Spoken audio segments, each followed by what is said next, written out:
Hi, this is JD. Welcome to my channel. Please subscribe, please hit like, and tell your friends. So today I'm going to be cutting a new balance staff for this very old Swiss watch. So I'm going to show you what a balance staff is, especially the size of that balance staff. So if you look in the center of your screen, you'll see a balance staff for a pocket watch. This is a Swiss-made pocket watch. The balance staff on both ends has pivots, and the pivots are quite small. They can go down to 0.09 of a millimeter, and they're usually between 0.12 and 0.09. This looks like a small one, so it's probably at the 0.09 or 0.10 size of a millimeter. So it's very difficult, and the hardest part of making a balance staff is completing the pivots. This side of the balance staff here is where the roller table would be friction fitted on, and the roller table for the balance staff looks like this. So that's the roller table that would go on the balance staff, and it's a double roller here with the safety roller on the top, but it's one piece and it includes the impulse jewel. And then the other side of this balance staff would go the balance itself, and it's on the correct side right now, and you can almost see the collar on this side where that would fit on, and that's also friction fit, but you can usually rivet that on as well so it stays in place. And on that same size you attach the hairspring. I'll just put it over the top like that, and the hairspring would go over the top in this position actually, and that would be completing the balance. So you're friction fitting and riveting the balance itself onto the balance staff, and you're friction fitting the hairspring collet onto this balance staff. So to build a new balance staff, you have to use the old one as its pattern or a mold almost that you're looking at to be able to work it on the lathe. So I'll show you how that's done. I'm going to be using a microscope to give you a very close-up view of cutting this balance staff. And just to give you an idea of the size, I'm going to lay down my finger right now. This is my index finger, and that is the size of the balance staff I'm going to make solely by hand and not using any cross slides on my balance on my lathe, simply by hand. So I hope you enjoy this, and you're going to watch the cutting up close. So thanks again. This is JD, and I hope you enjoy this video as we proceed with this very difficult job, perhaps the most difficult job in watchmaking, I would say.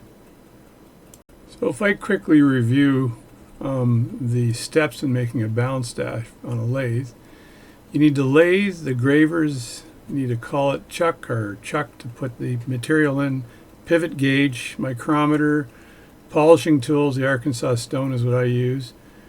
Hardening and tempering equipment isn't necessary if you use blued steel, and you definitely need a magnifying glass or a microscope, and I've got some pretty good eye loops that work for me. You have to prepare the lathe, you have to get the right chuck size, you have to mount the material on the lathe. I use blued steel, and then you have to size it. I use a pretty long rod, and I'll shove the whole thing and then cut it off. Then you have to do some turning. I make the first cut turn to the largest diameter that the balance rests upon, and then you actually cut all of the other things and friction fit all the other components on the lathe, and then from there you're going to form the pivot of the on both sides, which is the last thing I do on one side. Cut it away and do it on the other side.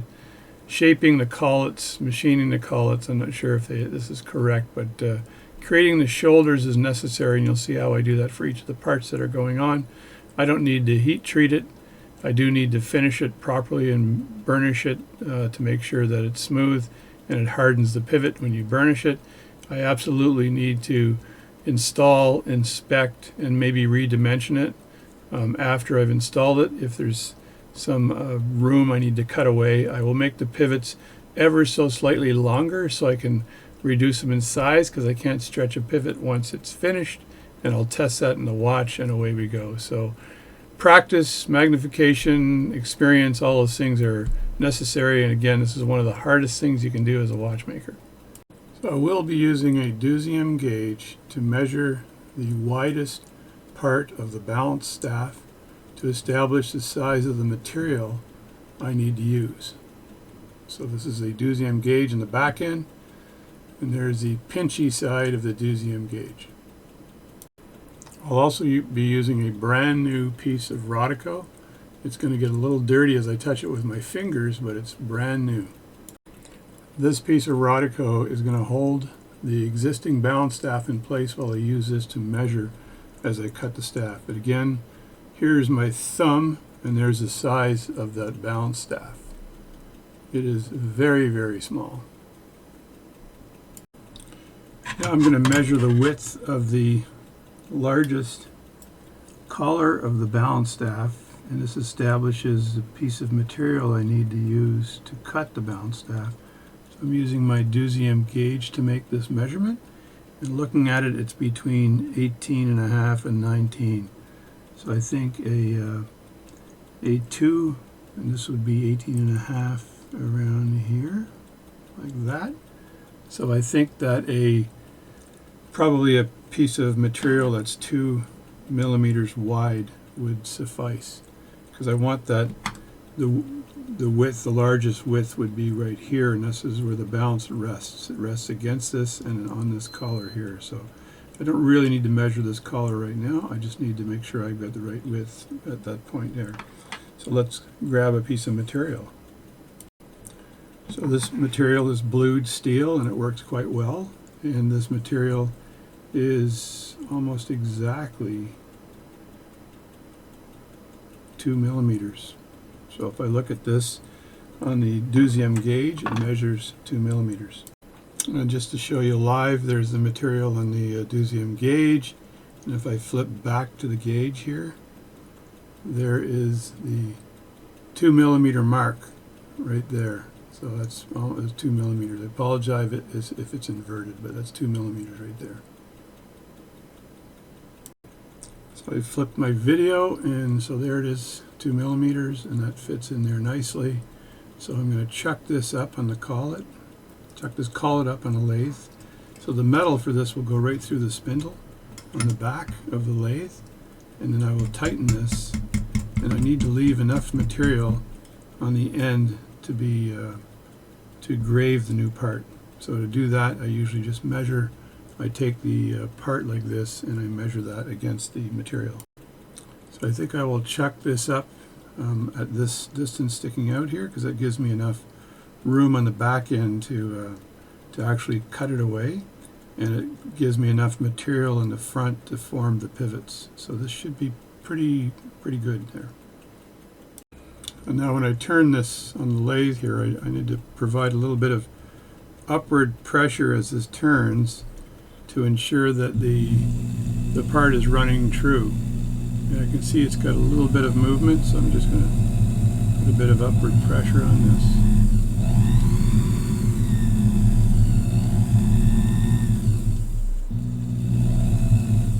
It's not too bad there.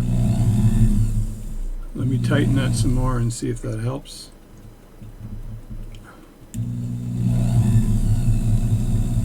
Okay, that's respectfully pretty good there. So that should do. I don't see any great movement, and when I remove material, it'll remove the material with respect to the center of that part. So if it's off a bit, it will straighten up as I remove material.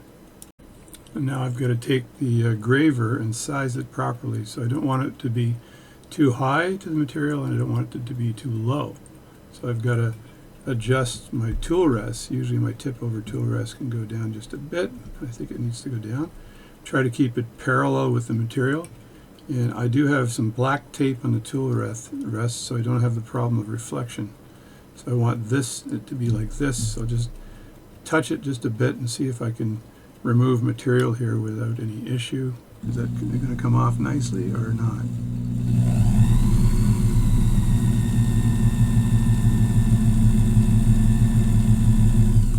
that's pretty darn good right there. I can just test that on the tip. Now I need to mount the staff as the pattern that I'm going to use to make this part. So this is a little bit tricky here, so pay attention. So this is where I take this piece of Rodico with the staff on it, and I've got to bring it close to the part, close enough to be able to actually mount this. So in this case I need more Rodico sticking out, so I just can stretch that Rodico without a problem.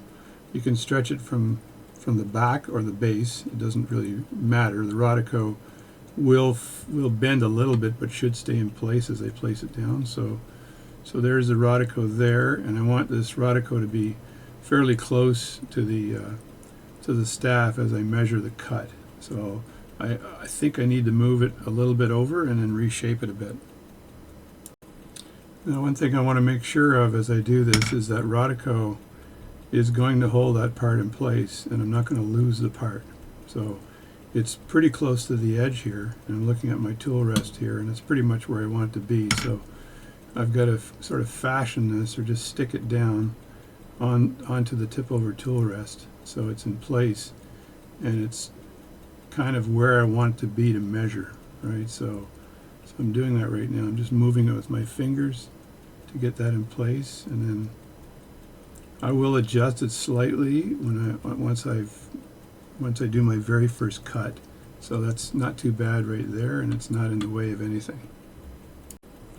Now, the very first cut I'm going to make here is simply going to be a line that shows me exactly where the hub or the rim is going to be that the balance rests against. So I'm just going to make a mark on this metal here.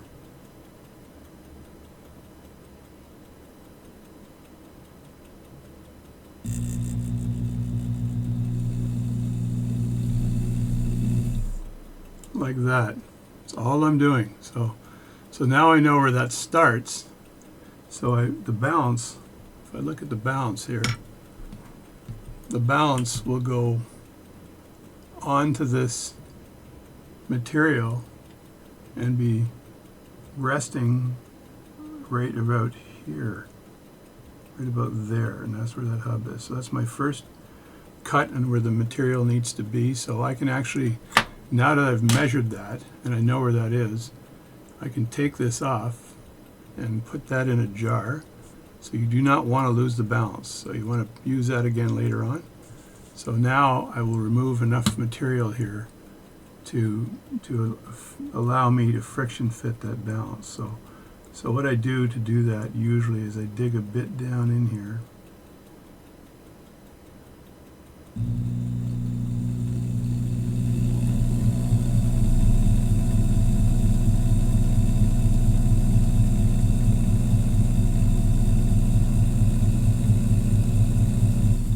And remembering that I do need to have this go from 2 to 18. It's basically 1.8 to 2. So I can remove this material here to get down to the 1.8 or 18.5. So the 2.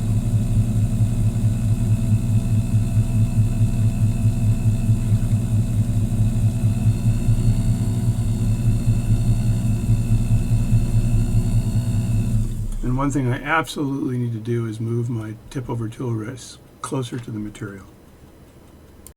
So now when I move material from the balance, from the blued steel, I want to remove enough material that the back end or the very tip of this fits into the hole, and then I'm going to fashion the taper all the way up to the end where I've marked that hub. So this is what I'll do. So I'll remove material from here, and I'll fashion this, taper it up so that it rests against the back here.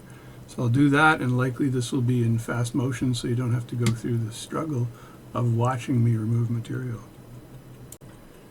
And I also know that the piece of blued steel is around 2 millimeters, and I just measured the existing balance, and where that collar is that the balance staff fits, this end right here is around 1.1, so 1.1 millimeters is not 2. So I can use my deuxième gauge to measure this as I cut material away.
So now I'm taking the balance itself and testing that it'll go on the tip first, and I've got a taper going from the tip upward to where the collar, where the balance rests. So it just kind of almost fits right now. So I can remove a little more material to make sure that fits, and that'll be the narrowest part that I've got to taper upward towards the collar. So now I can see that this is fitting on the end here, and I know it's going on probably twice the width of the arms of the balance. So I want to be able to go up a little higher first, but I can use a black marker to make a mark to know exactly where this thing is fitting, and here's how you do that. Here you take a marker like this, and then you mark the balance like that, and then you grab, you mark the material like that, and you grab the balance, and all you do is slide it on and then rotate ever so slightly, and it leaves a small mark of where that's fitting. It's leaving the width of the arms of the balance as a mark. So I know now that I'm good right to this point right here, which means I don't want to remove any more material beyond or back of this point towards the end of the piece of material. But I'd like to move material off of this up to maybe here, and then I'll show you what I do to make sure I don't overdo it. So let's take a bit of material off here.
Now I want to see how far up that balance actually goes.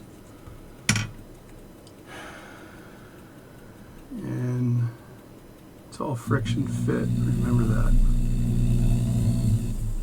Let's clean that off with your finger and then slide the balance over, and it's still kind of got a little ways to go until it hits this part here, and then I'm going to figure out how to make that collar after I get to that point. So I need to remove more material here.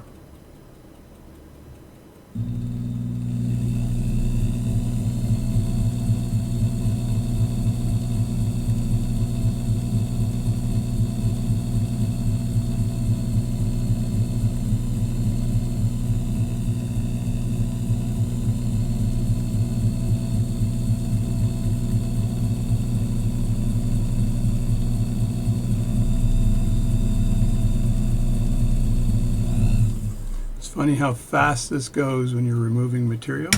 You can go from it not fitting to absolutely sliding all the way up in a matter of seconds. There, you see that? So it just slid up. Now I'm looking at the side shake here, and it's not much. And now I've got to get this fit onto this collar right here. So I cut it all the way up to allow it to slide up, and now I've fit it onto the collar. And so I really have got to pay attention of how much material I'm removing. Also, I need to leave enough material for a rivet. And so the way I do that, let's make sure I'm still recording here, is that I take the balance here and I rest it against where it will be resting, the back part, and I look at how much material is remaining. So I can see that right now, and I'll leave this much material on there until I finalize this. So I got to remove a bit more material now to to get this sitting on the actual collar.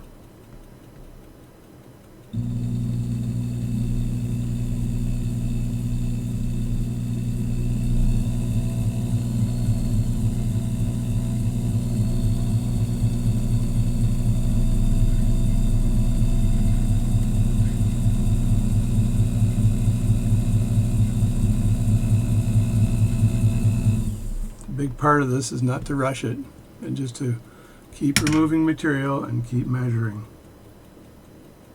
because it'll all of a sudden fit. Yeah, I can see I've got a bit more material to get to. So now I know that this is now, where's this at here? It's supposed to be 1.1, and I know right now, if I look in the Deuxième gauge, it's at 1.3. It's a little more than 1.3.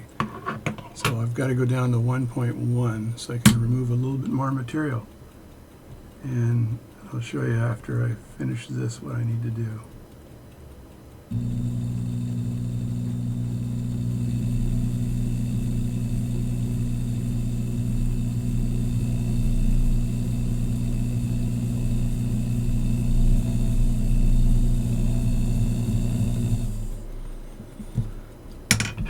So it's measure, cut, measure, cut.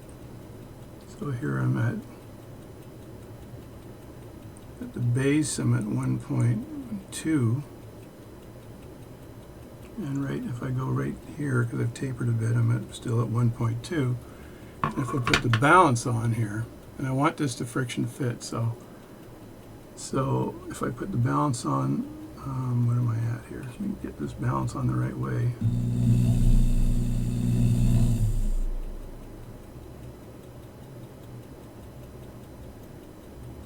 I'm getting very close, very close.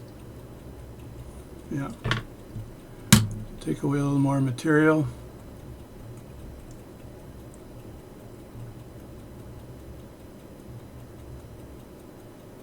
I'm trying to leave a little bit of a taper here.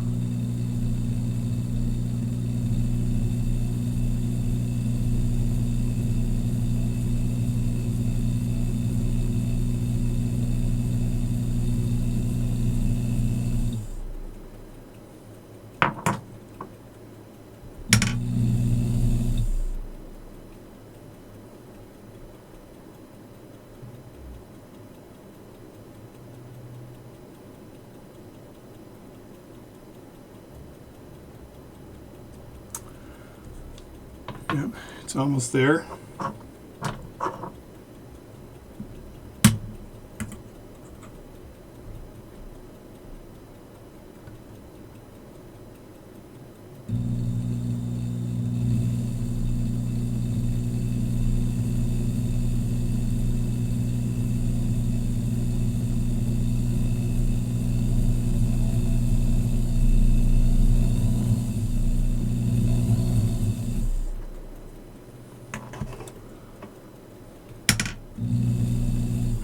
This is one of the harder parts, this and the actual roller table, because it's got to be friction fit and you can't afford to do too much. So this is almost on the front part with a little bit of a taper. But I still have to take away a little more material. So close. And if you get too brave, you ruin it.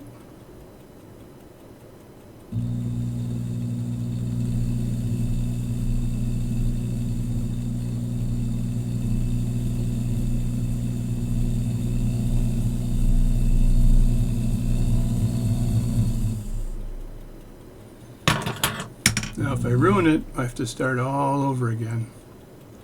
I don't know if I've ever done that before because I'm pretty careful. So that is now jumping on to that second part, but it's tapered.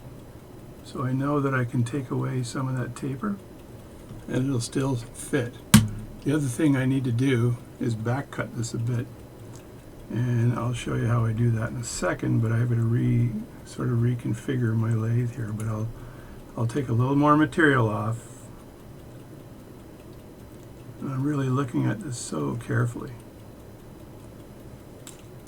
to do this. I'm trying to be very steady here as I do this.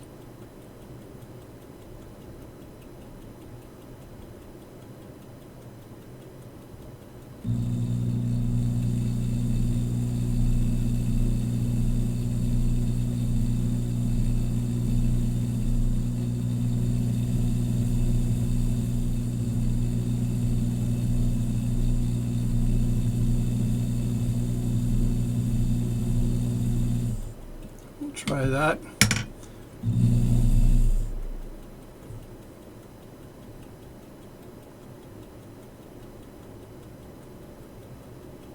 Yeah, very close to being able to rivet this on.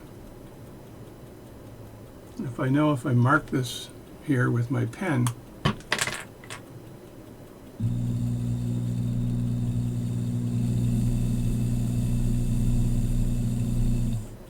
I can actually tell how far it's going onto the part, how far the part is going on. So sorry for the blocking it a bit with my fingers, but I'm going to put that on like that and then rotate that a bit.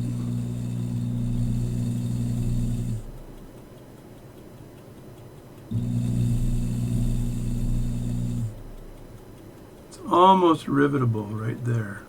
So I'm going to take off the smallest piece of material here, and then that's it. I'm going to back cut it. I'll show you how I do that.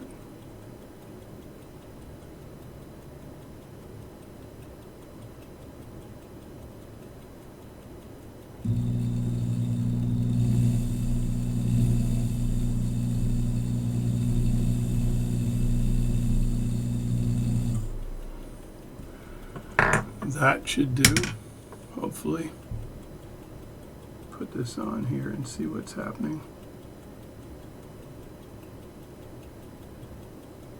Yeah, it's almost at the level where I can friction fit this. And what I want to make sure is that I don't have any reverse taper in this at all.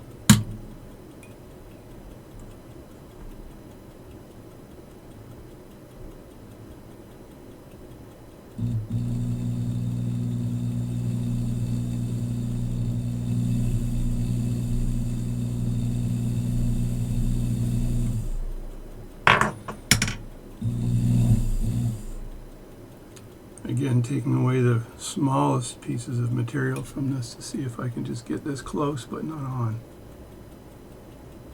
That, I think, I don't know whether I want to go any further than this because this could slide right on nice and tight. If I get up very close, I can see where the taper is.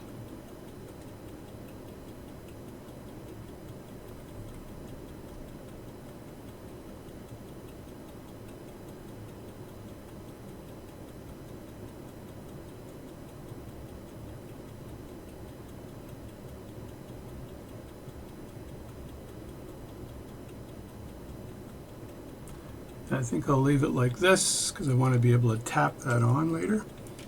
And now I'm just going to take the tip over tool rest and re-angle this a bit. And this will allow me to get close to the material here. And the reason for that is I want to make sure that it's not rounded at all. And if I cut it back a bit, just a bit, I'm going to be able to ride this along like this, and then you cut this back just a bit, and that'll make sure the pivot sits flat on this material here.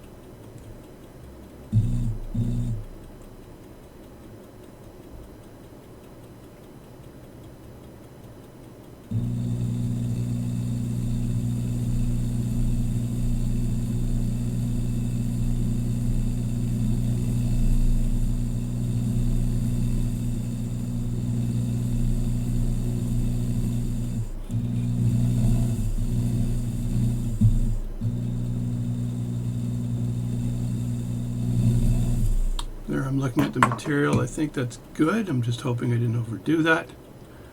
Over bake it and go in again and have a look. And that's almost perfect. And it rocks a bit back and forth, which means that should go on. Which means I should be able to tap that on. I can take a little tiny bit of material off the edge there and just see if that helps a bit. But again, it's a risk. So you really don't want to end up with the material being, or the taper, the material that will hold that balance in place, not having enough force to do that. So that's the situation you don't want. So I know that right around here I can probably remove a little bit of material.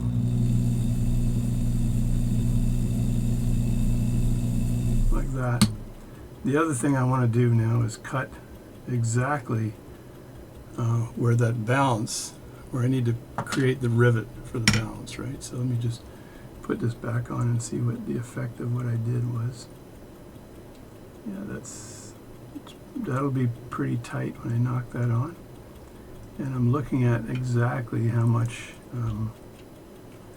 play I've got there.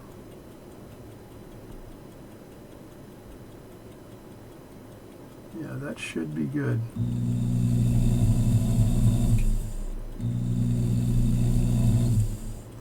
So now what I want to do is measure where my cut needs to be. If I rest this balance along the back here, then where do I need to make that cut for the rivet? So again, I can mark this material, and this will give me an idea once I just blacken it like this. Like that, and then now I'll rest this on the outside and then see if I can make a mark, and that'll give me the thickness of the balance. So let me see the arms of the balance. I'll put it in the bottom part so you can see what's going on here.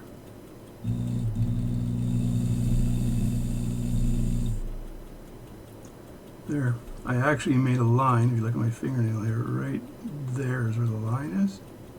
So I want to cut a bit up from that to allow me to rivet this thing on. So let me put this. Let me get the tip over tool rest properly arranged here. It's a little bit off. I want it to be absolutely perfect when I do this. And I might change gravers right now because this is such a very detailed process. So let me just flip gravers. So the first thing I'm going to do is make a line of where I want that mark to be. See if I can successfully make that line with this graver.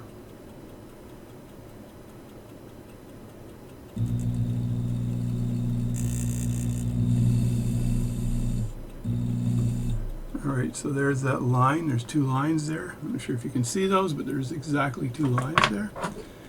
And this graver is a 2 millimeter Valerobe graver. So the very tip of this thing here is only 2 millimeters wide.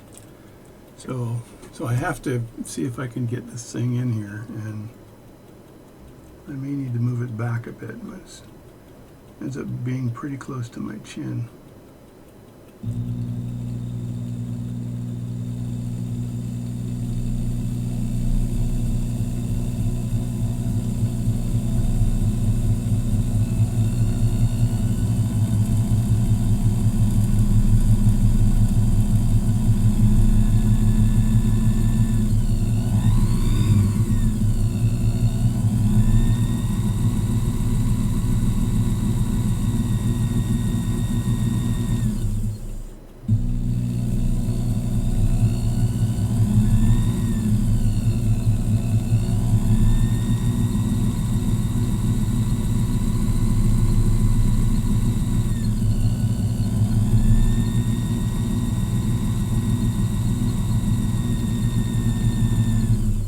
This is a 2 millimeter graver, and what I've done is I've graved right up to where I want that rivet to be. So I want the rivet, I'm getting in my own way here with my glasses here. I want the rivet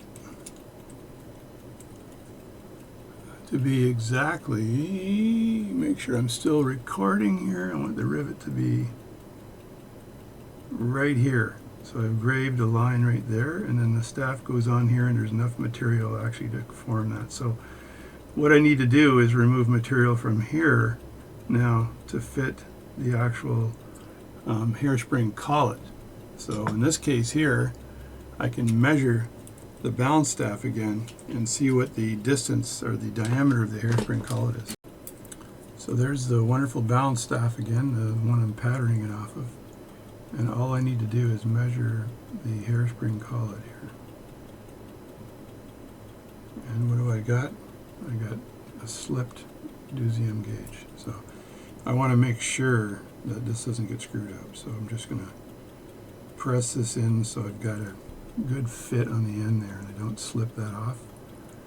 And I just need to measure the end here.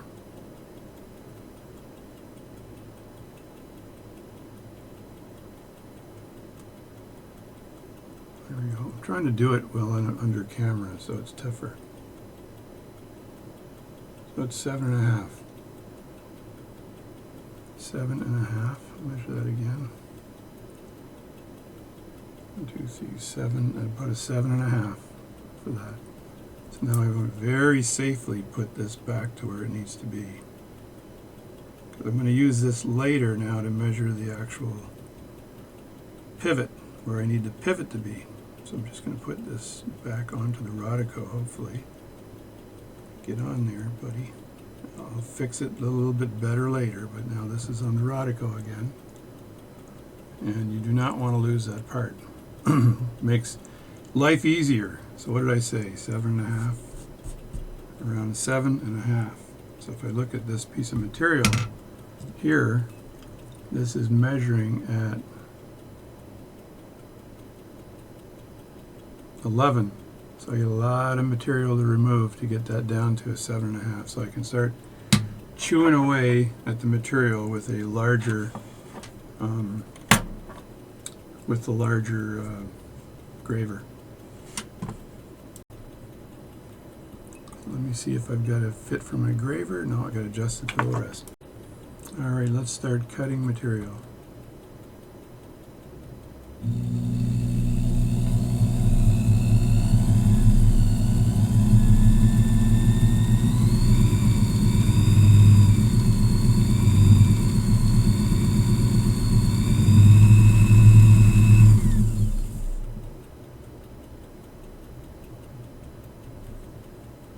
That was a mistake. Didn't tighten the tool rest enough, so you can get in trouble doing that. And I think while I have it in this configuration, I'm going to just measure it.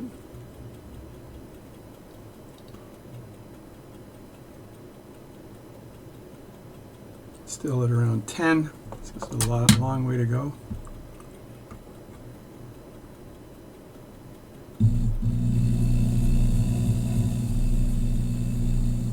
I need to move this up a bit.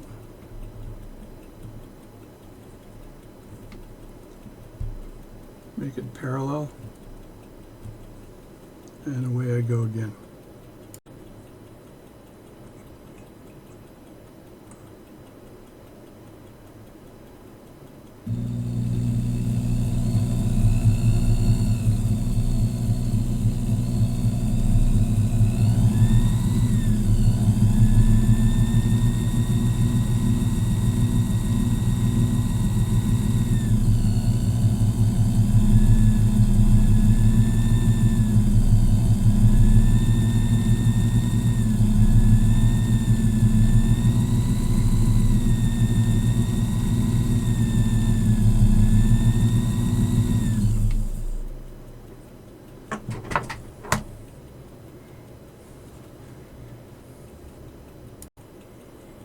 So I have to remove material from here until I get to the point where this is around a 7.5 on the end, and measure that 7.5, and that's the collet should fit on the end for the hairspring. And then you can see, maybe you can see it's tapered upward towards where the collar is for the balance. So I've got to maintain a taper there. So The next thing I need to do, I'm using airy loop glasses. They go really, really close. So I also have another set of different types of glasses. But the next thing I need to do is grab the hairspring now.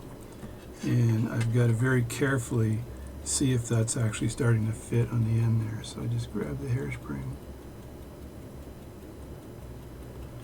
very carefully, and if anything happens, I just let the hairspring drop.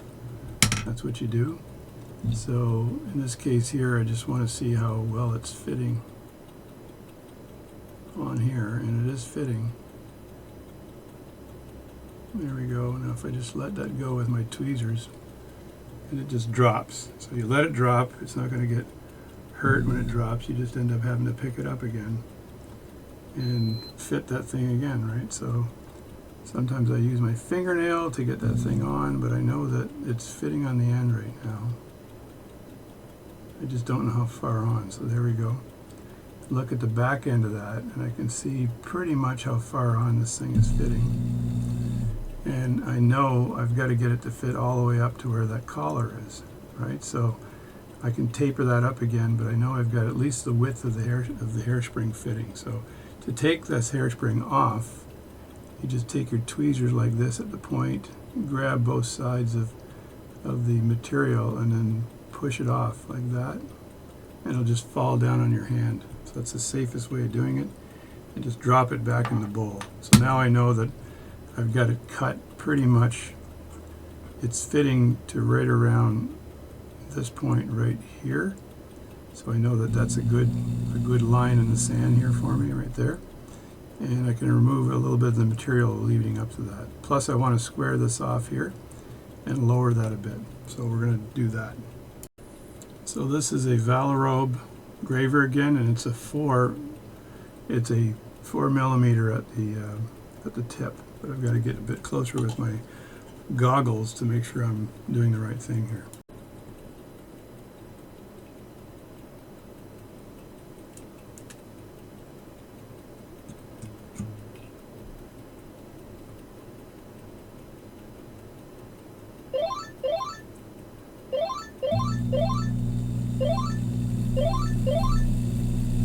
Call from Deco.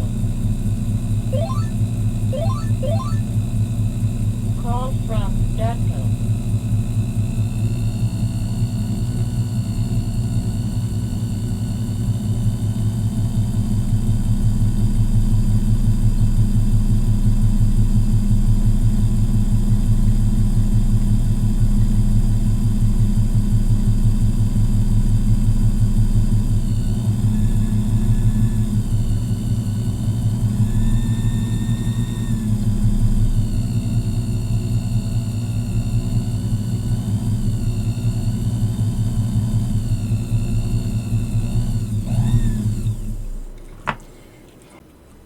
Okay, now I'm almost near the end of this one here, so I need to make sure that as I progress the taper, that I leave myself enough material right on the end here for the actual hairspring to be tight. So I'm going to show you what I do here to fit that. So I'm going to flip the hairspring over very lightly. See if I can do this here.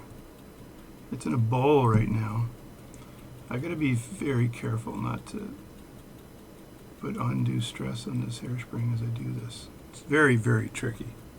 This is the harder part because I think you're working with a hairspring and you don't want to bend it the wrong way or do anything that's gonna warp that hairspring. So what I do is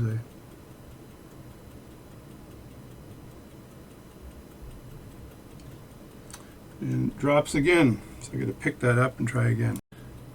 There, I've got the hairspring on here. I can see it's a little tiny bit bent, and I think that's when I was putting it on before that it got stuck just a bit. So it's going on this far, which is good. I only have a little tiny bit left to go to get this hairspring on. Then I can straighten that up quite easily. So we'll work on that after. But for now, I want to finish the putting this on. So we'll just tap it off and pick it up. So now I need to just finish off the end here. I know that it's around I know the end's okay, but I know that the collet stops right about there. So I've got to remove a little bit more material here.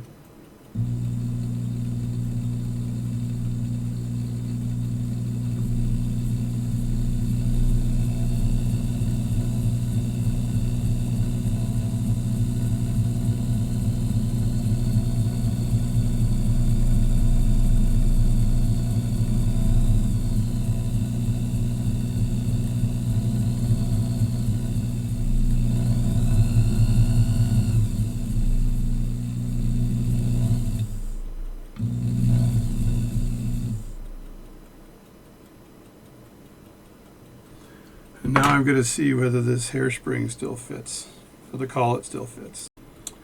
It's all judgment. I'm going to record this as I do this, so it's not easy to do. So I put this hairspring on here.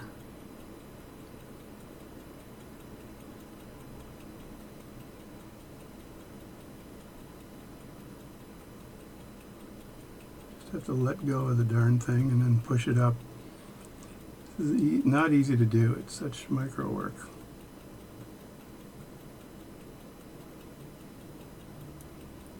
So I can see where it stops, right? I know it's got a little tiny bit of a bend in it. I just have to straighten that up. It shouldn't be too difficult to straighten that up, to flatten the bend. But it stops right there. So there's just a little tiny bit left to take off. But I want to be able to friction fit it. So I got to make sure that that stop. Yeah, it's about the width of where the collar is for the balance. So that's kind of where it is ended up.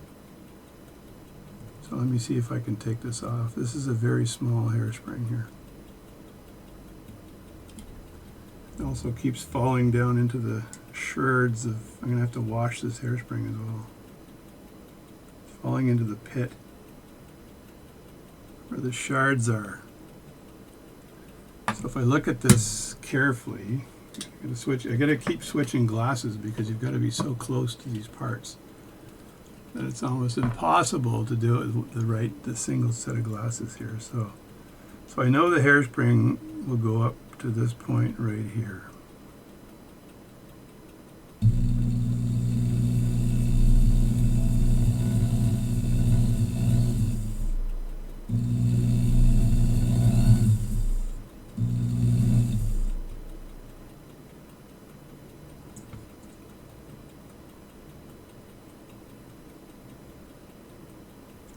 I'm going to get my 2. I was using my 4 there, but I'm going to get my 2 here and see if this can help me a little tiny bit here. This is so tough.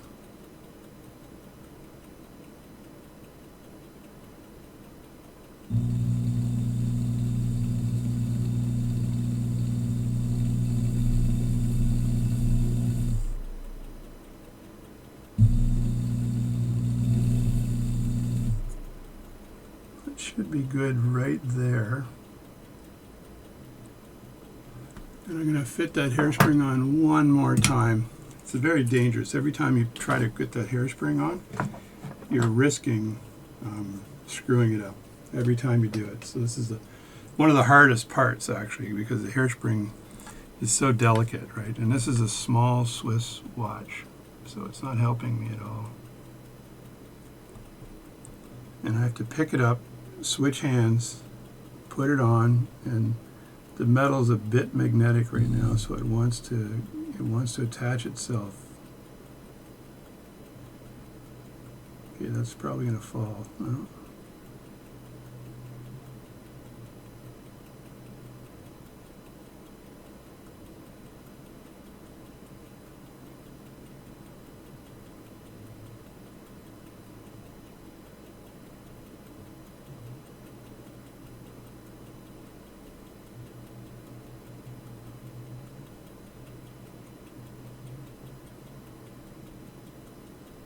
There we go.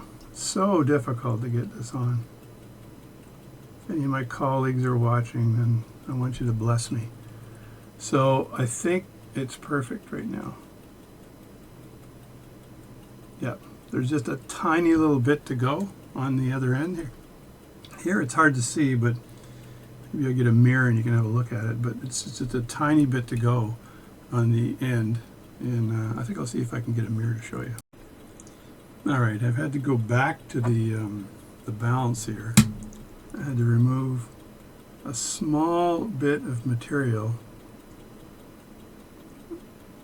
from where the balance actually sits for the rivet in order for this to be the right dimension here. So it was a bit tough, but I'm now going to measure. I want to see where the thickness of the balance is, but I didn't screw that up, right? And I still have enough thickness there to friction fit it and have the world's smallest rivet.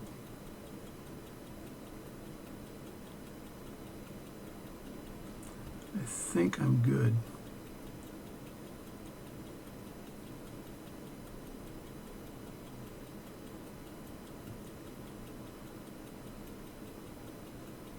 Yeah, that rivet will be very small. Let me just see if that's going on nicely so I can punch that on. It's actually, there we go. Yeah, that's going to friction fit nicely, so I'm not too concerned, because I'll friction fit that and then rivet that on without a problem.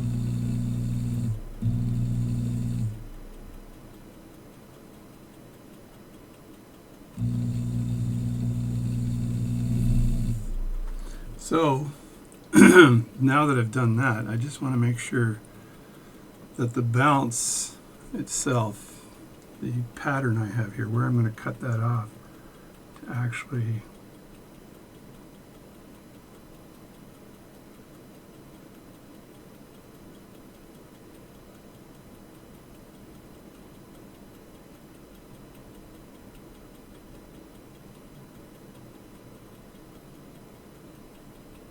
kind of a little bit in from this mark right there. So let me make a deeper mark here.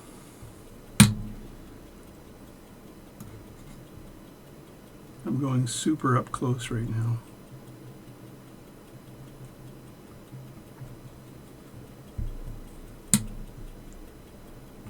Drop the tool rest down a bit so my graver can fit.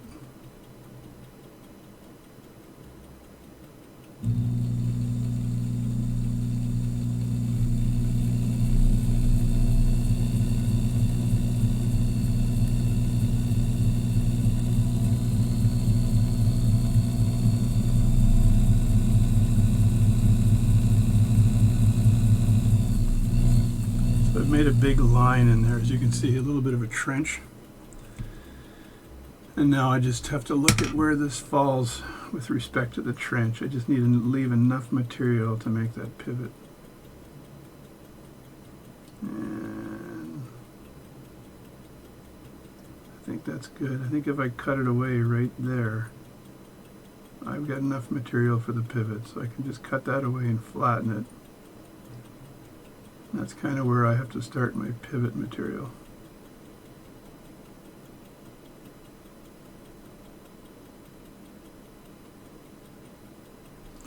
And the halfway point, if I look at this here, where the collet is going to fit, it's kind of right here. So I'm going to cut this away here.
There we go.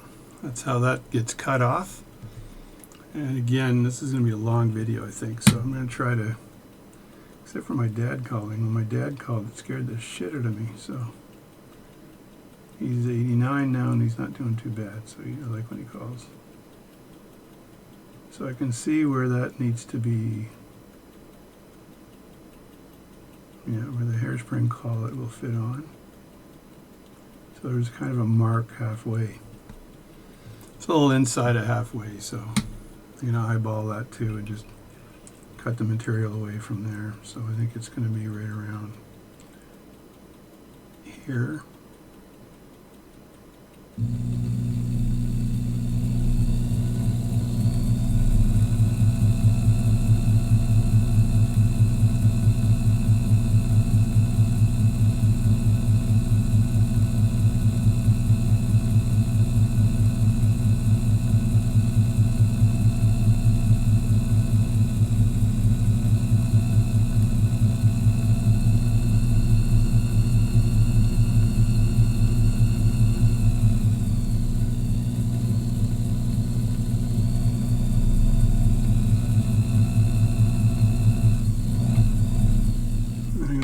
Bigger graver for this because I think it can cut material away easier with this here graver, and just make sure I've got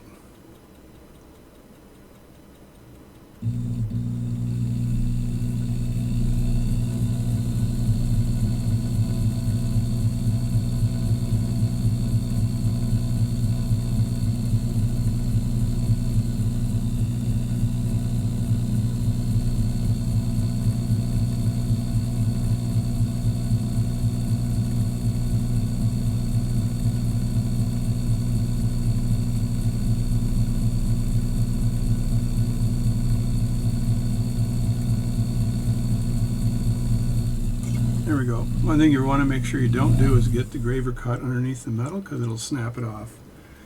So that's pretty good there. And then on this side here, I just need to remove a ton of material here. It'll make my life a bit easier.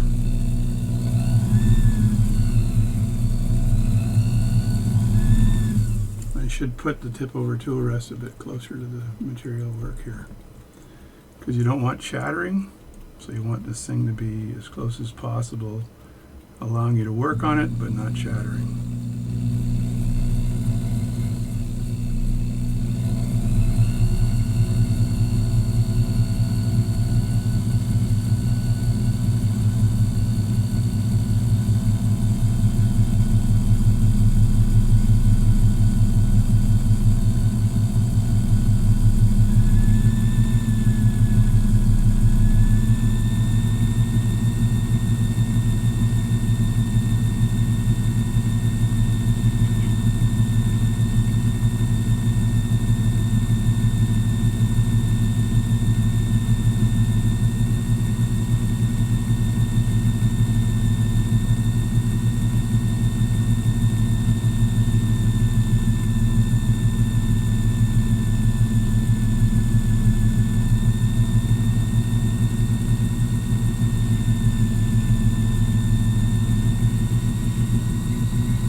Again, I'm going to remove a bit of material from the back here, but I want to leave enough on there so that the part is stable in order for me to make the pivot on the end. Yeah.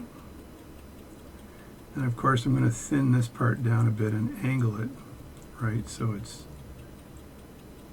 kind of angled the same way this part is. So let me just take a little tiny bit more material off of this, and then from there we'll start working on the pivot. And we're going to do that tomorrow, but I'm going to cut away and of course won't make this part of the video until I do the pivot part.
shape the top of this here. It just needs a little tiny bit of an angle here.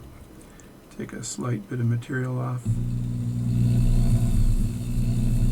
like that, and then give it a bit of an angle.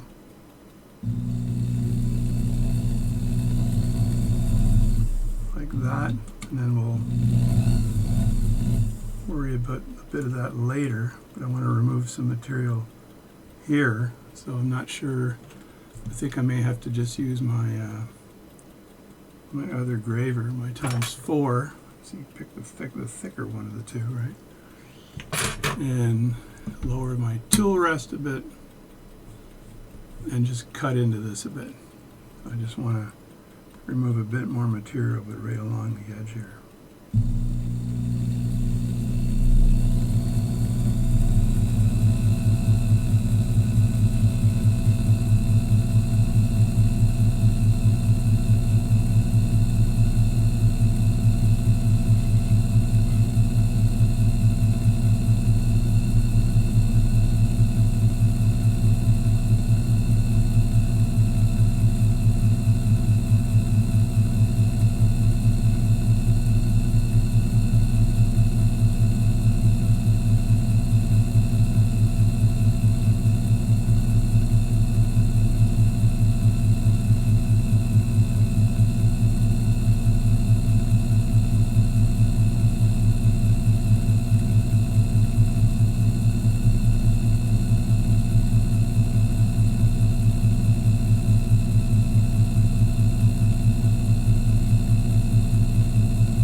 Pretty good there, and I'm going to look at the master again, make sure that master is still in place. And I can see that even from the width of the of this, that I need to take more material off of this thing and cut it back a bit.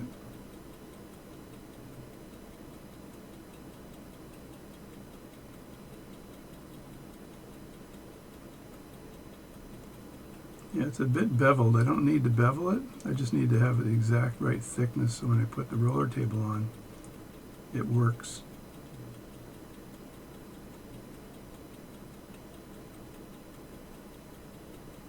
Yeah, it's pretty good. It's almost perfect.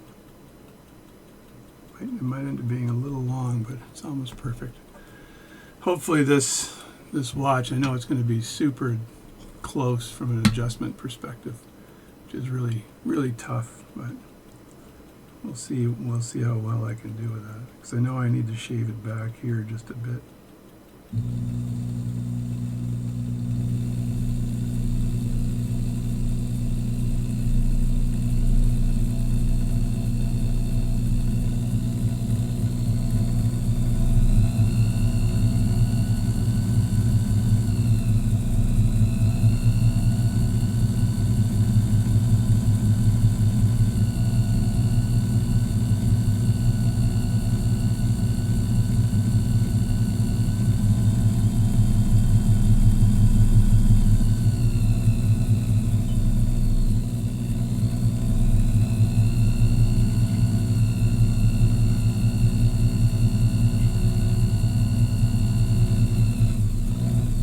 Leave this the way it is and measure that again. I'm kind of measuring the thickness of the widest rim of where this sits, and I know it's tapered, so it sits like that.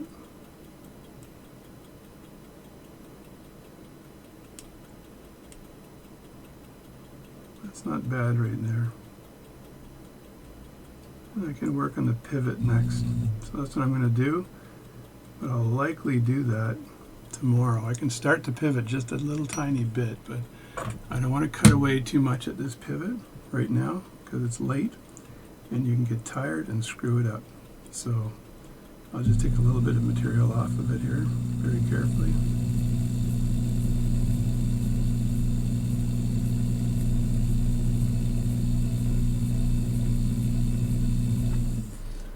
actually think I need to have my thinner graver to do this.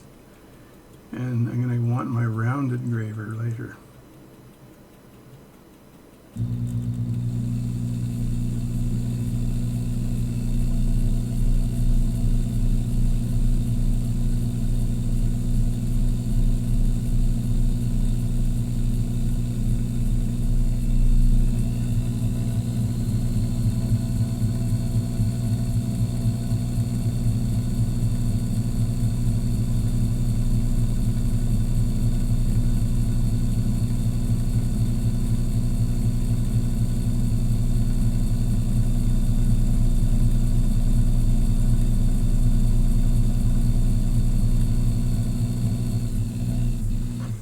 And I'm actually going to flip glasses and get up really close for a second here. This is, I think these are times 20 here with this flip over loop here. And I know I can't use the flip over loop with, yeah, I can't use this flip over loop with a lens on there too because it gets way too small.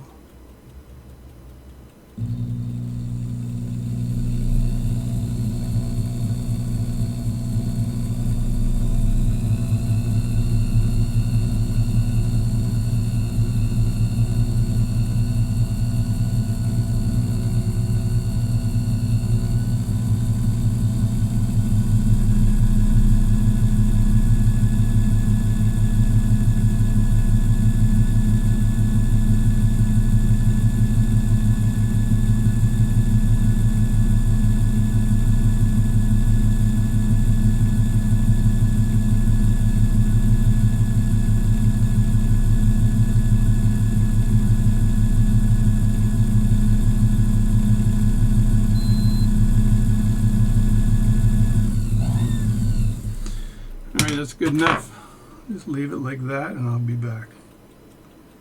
I'll probably use my rounded graver on this end and then you can go to a stone after. So that's it for today. I'm going to call it quits right now because I'm tired and I don't want to screw this up. So thanks a lot for watching up to this point, and we're going to go a little further later. It's going to be 1 second for you. All right, for you it's 1 second. For me it's been a full day, and now I'm going to start working the actual pivot here to get that to the right size. So I'll start working the pivot and then I'll just turn this off after so you don't have to be bored by me working the pivot. So I'm just going to remove some material here and go from there. I just have to turn my lathe back on. Make sure I've got some action there. And then it's work the pivot time.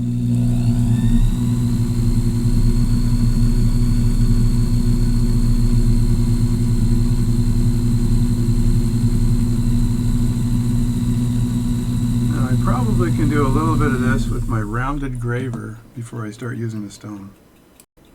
So this is what the tip of the rounded graver looks like right there, and so it's just sort of have a semicircle on the end, and that I'm going to use this to start off with to remove some material here, and then probably go to the 2 millimeter from the 4 millimeter. So we're going to start working this. All right, let me get in close here and see if I'm successful at using this graver. It's a little tricky here. But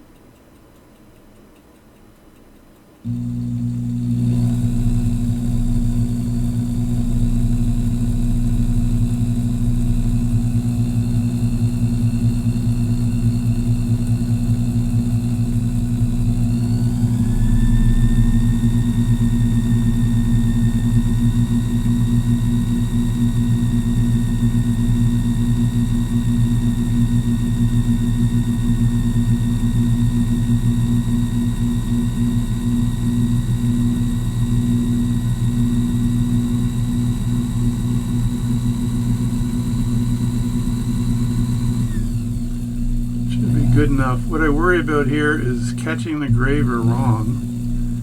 If you have the graver like this and for some reason it catches the material, it can go underneath the pivot, and that would be a disaster, to say the least. So, and what I want to do then is use a stone to work the part, because that will not happen with the stone. So, and to start off with, I can use the rounded part of the stone and start working the pivot and use it at an angle to see if I can remove material from the end here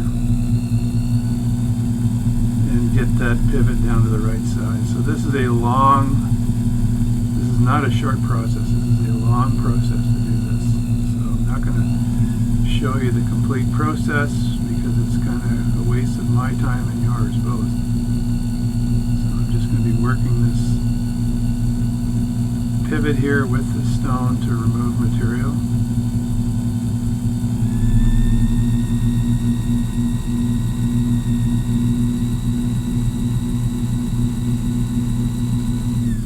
And you can see the black mark on the stone, and that's where material is being removed. So I'm going to cut away here and I'll come back when it looks a bit better.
The pivot is very slowly starting to take shape. This is a long process, so you can't underestimate the amount of time it takes to finish a pivot.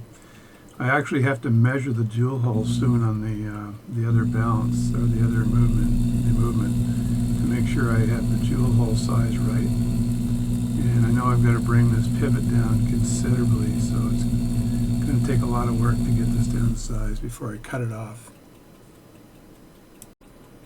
Now I have the pivot at the size where I want to start measuring the jewel hole to make sure I have the pivot at the exact right size, because it's getting pretty small right now. And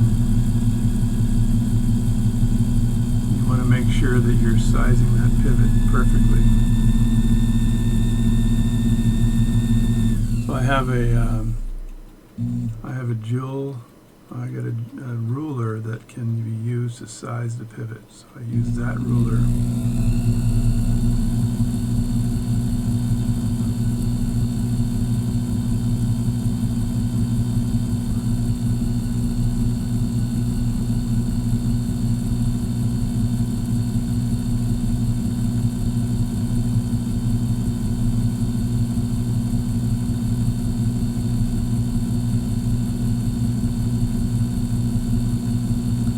holding the Arkansas stone at a little bit of an angle so I can get a cone out of this thing.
Alrighty then, let's measure that hole size.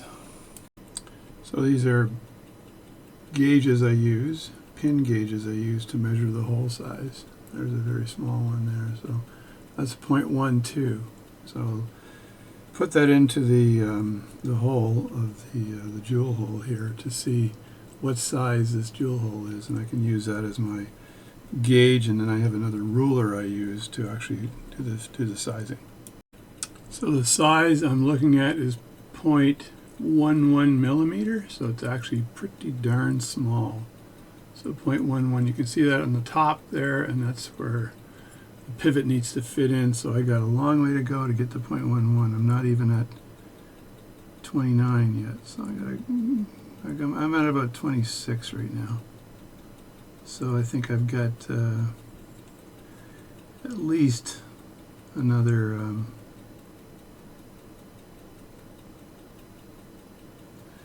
30 minutes of working that jewel, or that pivot.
It's at 15 now. It's got to get down to 11, so that's not too bad. I'm getting there. Using cutting oil as well, which helps the process.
So close, so close. I have to be very careful I don't snap the part off when I'm doing this.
I think that is good. Now I've got to burnish that with my burnishing tool here to make sure that it's smooth. Again, be very careful not to snap that part off.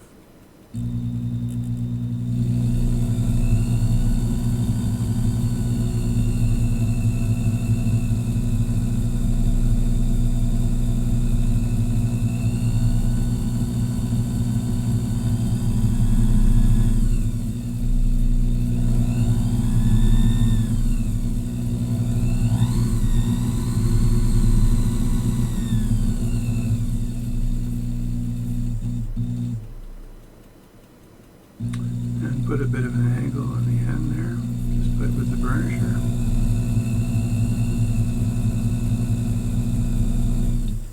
And that, my friends, should do. Any further, if I go any further than this, I'm scaring myself. So we're not going to do that. So we're gonna now part this.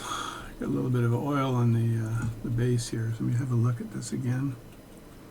So now I think I can take more material off the back end here, and I'll be able to part it. So let me set that up. All right, I'm just going to try to trim this down. Now the diameter of where the roller table goes is actually less than the diameter of where the hairspring collet goes. So let's see if I can remove material here.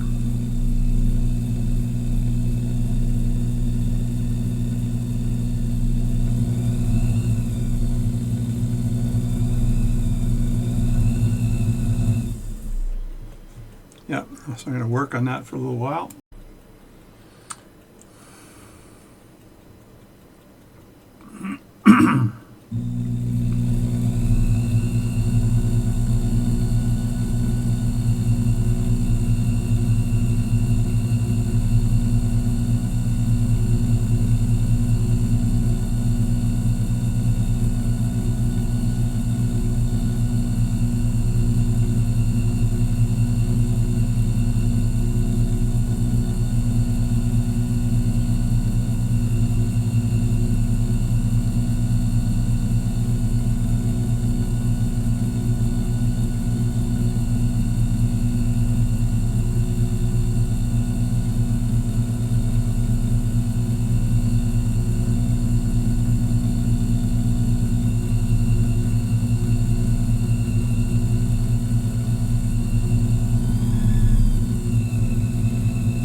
I turned my graver around so I could attack it from this side a bit, but I gotta watch myself here as I remove material. So I think I've Probably got enough material removed right now to safely cut this away and turn it around and chuck it up.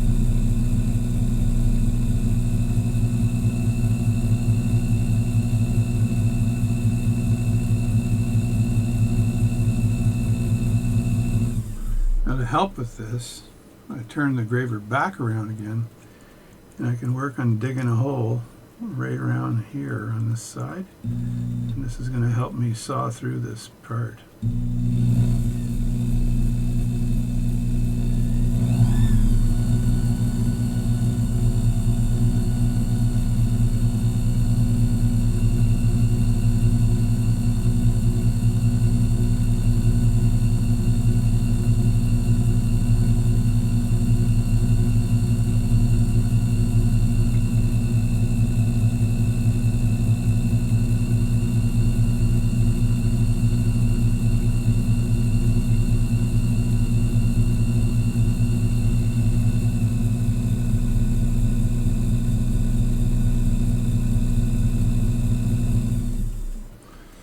The other thing I can do is switch gravers and go to a thinner one here, which will allow me to cut this away just a bit.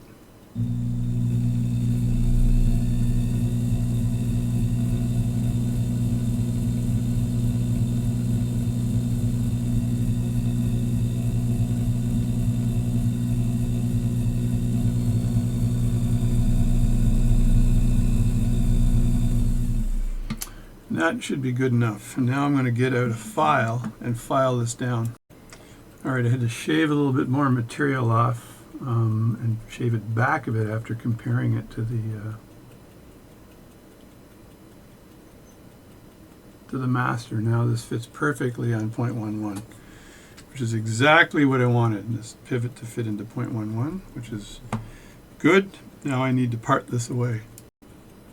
Now to part this properly, the first thing I want to do is protect the pivot on the end, right? So I'm going to just create a little ball with Rodico, and I'm going to stick that ball on the end of this balance staff, just like that. So it's stuck on the end of the balance staff, which hopefully when this thing is spinning will protect it a bit from if it falls. So I'm going to get my parting tool. I've elected to use this file here to part it, and I've got around 5 sets of glasses out right now. So I'm going to try to pick a set that where I can see stuff, and this set looks like it's going to work pretty good. So, and as I file this away, I want to put my hand underneath here so I don't lose the part.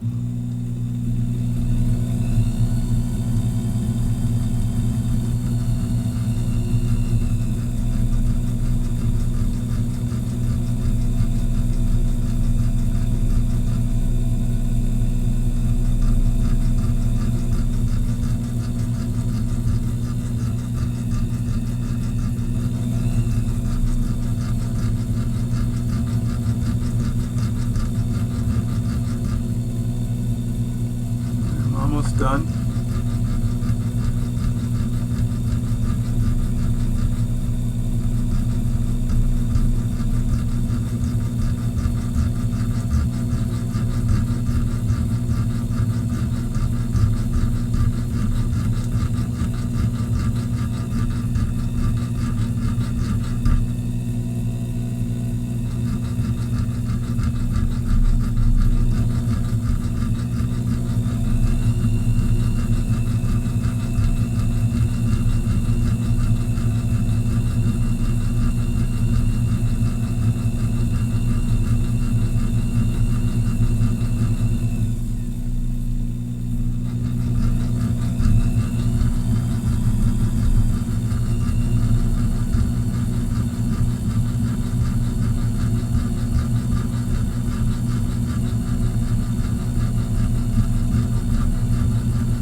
Fall off in a second.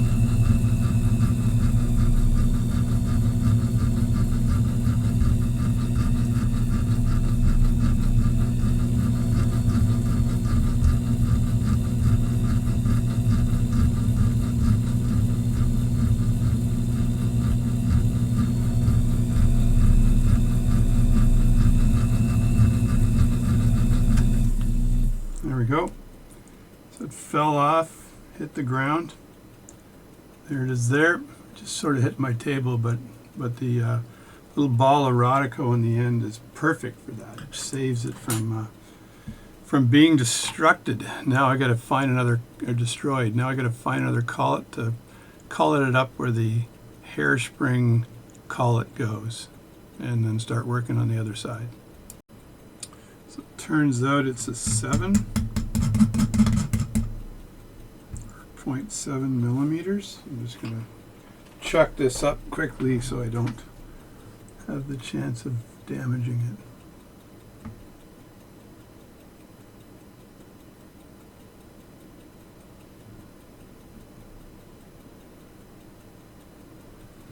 There we go. Now I want to see if it runs true. So I'm just going to squeeze down on it here. It's not too bad. Put my fingernail underneath it here to see if I can level it off a bit more.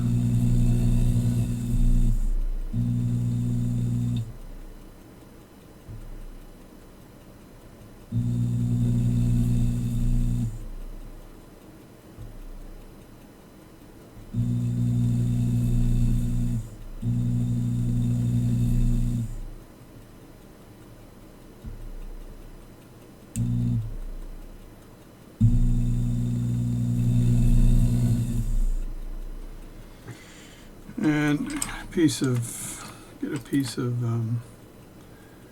wood here, pegwood, and use that to press up and towards the collet.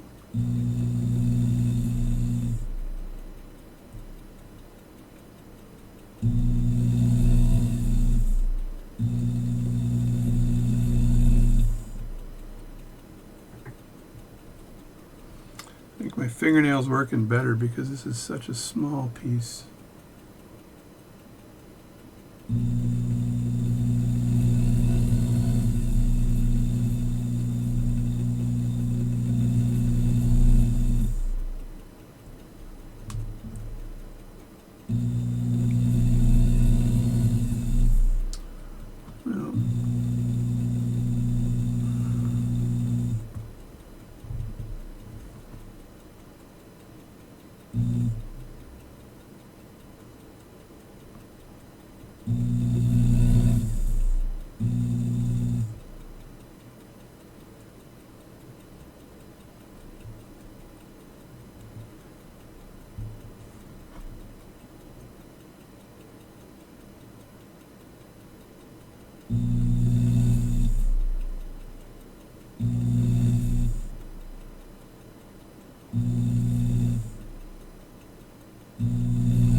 So I may try to chuck it up actually where the balance is held, because it doesn't seem to be wanting to go level here. So I'm going to see if I can find a different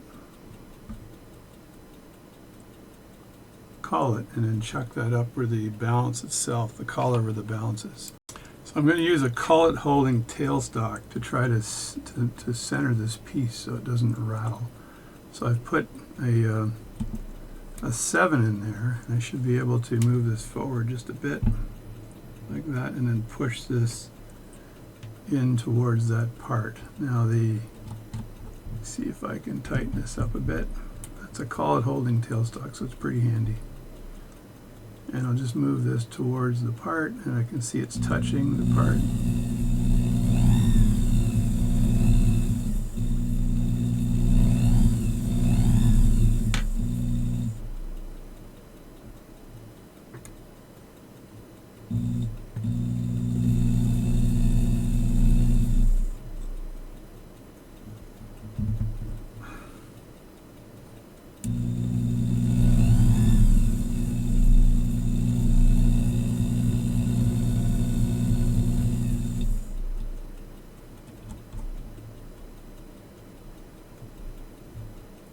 That's about as steady as I'm going to get it.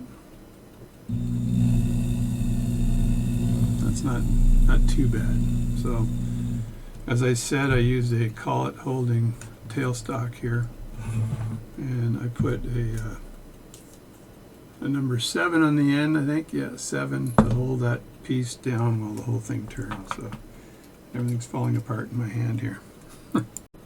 So as you can see, that's pretty darn steady. So the technique there again was to use the collet holding tailstock and push it up against here to center that part in the other collet. So I'd have a true part, a truly centered part. So now I've got to turn this down because I'm going to be fitting the impulse jewel, the roller table. So the roller table, if I recall, I can trial fit this. I'm not too concerned, but let me just grab the roller table for a second. And there it is there, and I can see how big that is compared to what I've got here. And like I did before, I'll work on this end first, get it down so it fits, and then taper it all the way in. It's a friction fit part, so I've got to be very careful that I don't remove too much material. And I think I'm going to sharpen my gravers a bit. Now the first thing I want to do here is, I know that this is a bit too wide on the end, if I compare it here, and I need to reduce its width just a bit. I'm going to also look at where this bottoms out and how much pivot there might be remaining, right? By comparing it like this. But I know I've got to take a bit of metal off of the end here because it's way too thick. So I'm going to see if I can do a little bit of that right now. And there is a bit of an angle in this thing, so.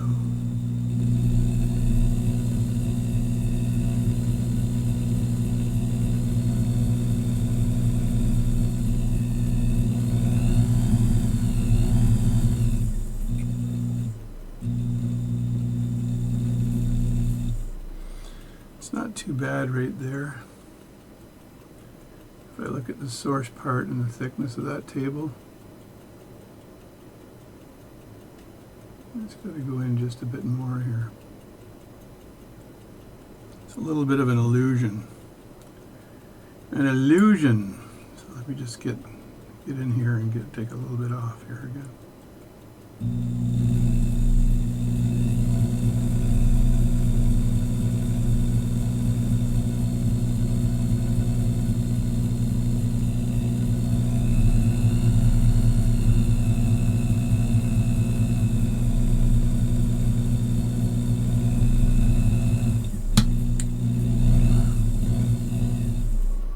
That might do right there. That looks pretty good there. It's a tough measurement, but I could probably take this off, put it in a pin vise, and then put it right beside the other one, right? So I can probably shove it through that crack there and see if it's see how well it fits. It's a tough measurement. So right now I'm just plucking it off the piece of Rodico, and I got myself a pin vise, and I'm seeing whether that pin vise will do the job.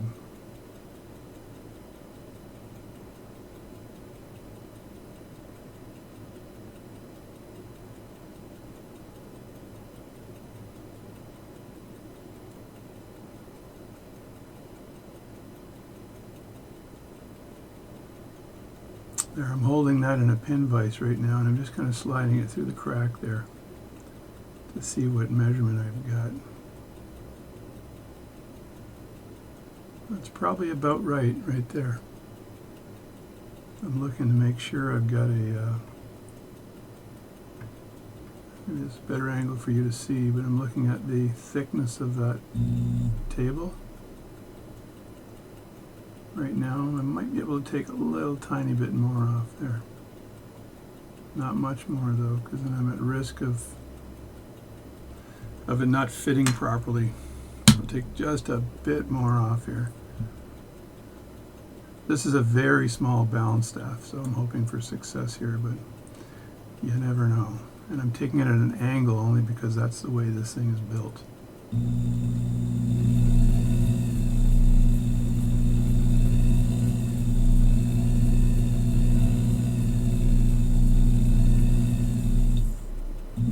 that's enough. That's enough right there. So that should do. Let me have a look again here. Stuff that in the crack here and compare it. That's perfect. It's absolutely perfect.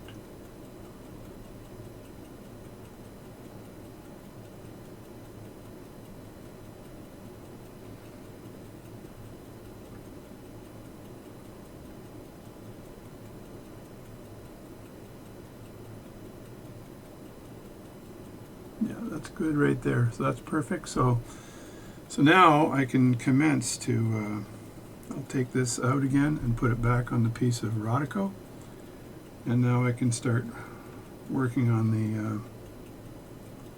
the roller table. So first thing I'm going to do is take my Dusium gauge and I'm going to measure the roller table like I did before. So let me just grab the gauge. This is a long video, folks. I apologize, but there's no way of shortening these things up. So if you're a watchmaker, I think you'll appreciate that. If you're not a watchmaker, then turn the channel immediately. Alright, so on the Dusium gauge, this thing is reading at 5. So it's 0.5 millimeters. Just a tad over 0.5 millimeters. So 5. I usually do 5, 10, 15, that sort of thing on these. So 5 millimeters is the distance. And what am I at right now? I'm at, and I look good from the base here, and I'm at 7 here, so it's actually pretty close. On the tip, I'm at 7, so this has got to go down, and then I'll taper it up. So let's work on that right now. So I'm going to remove some material from here and see where I end up.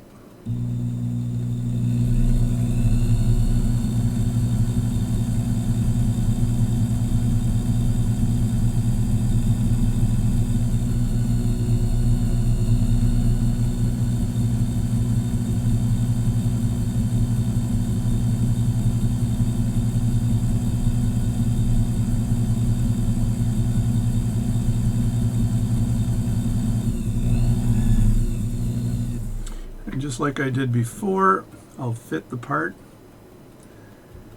like this, and I'll see whether I've got any room once I fit the part.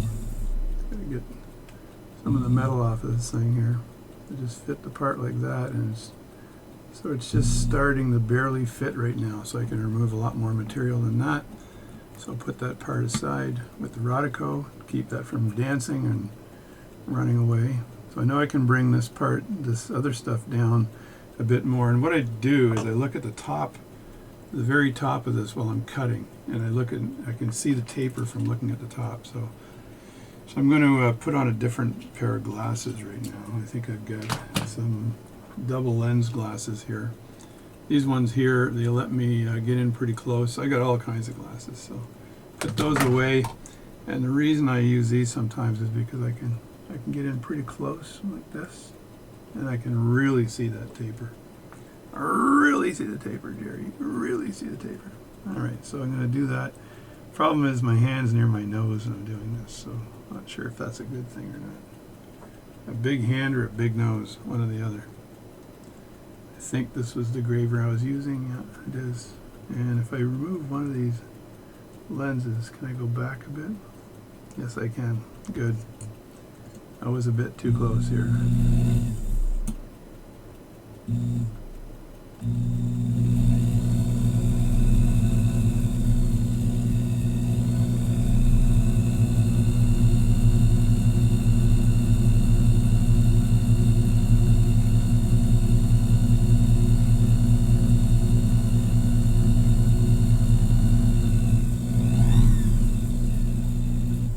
I'm going to get an old chunk of Rodico out here. That way I can pull the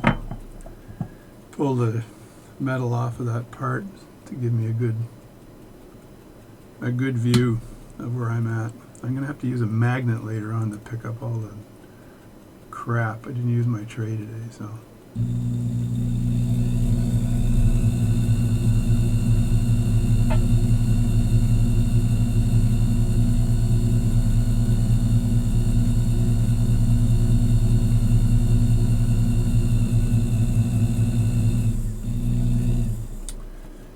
bet you any money that we've got ourselves a bit of a fit. A bit of a fit. Let me see here. Yeah, so I'm starting to go on here, as you can see. It's sitting on there. And what I do is I look at how far up it goes, and I can kind of eyeball it initially. But when it gets super close, then I can't eyeball it anymore. So I know I'm right about there. So I'll take material off right about here.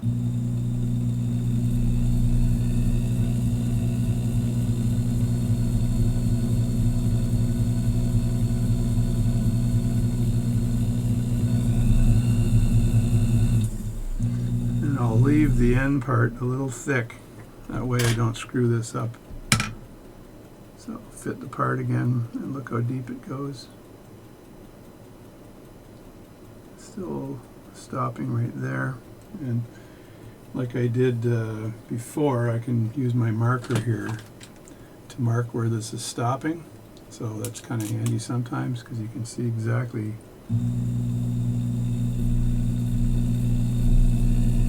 how far you've gone. And now I can just put that in there like this. Wiggle it a bit as I turn it. And that just leaves a little tiny, can you see that mark right there? Say yes. Say yes. Or don't say yes. I'm going to make this whole darn video one giant shot. I'm not speeding anything up. So that's where that mark is. So I know the part can go that far. So I want to cut beyond that. I know I can cut a bit on the end here.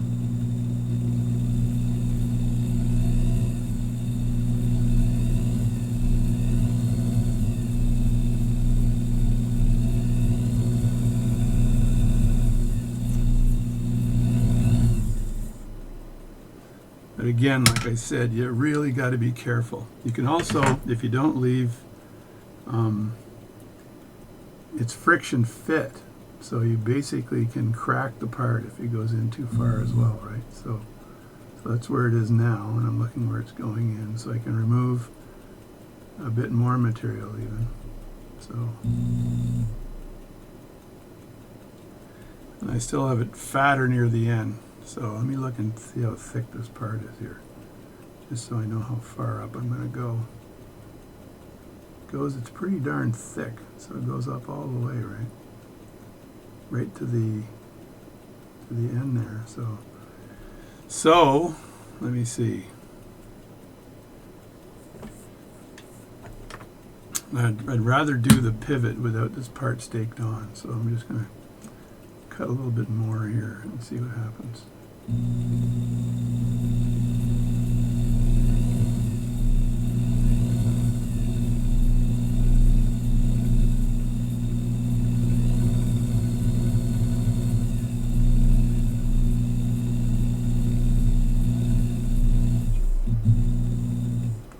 I can still see a nice taper there, so just hopefully I didn't go too far, because then gluing will be in order or something like that. No, it seems to be stopping right there, which is where that part is stopping. So how far up am I? Let me get my marker again.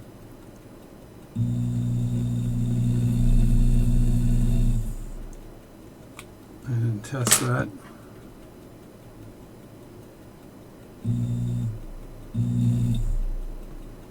I can still see the line right here, so I still have a ways to go, so I'm going to cut more material just past where that mark is, but not further, because I don't want to lose my friction fit here.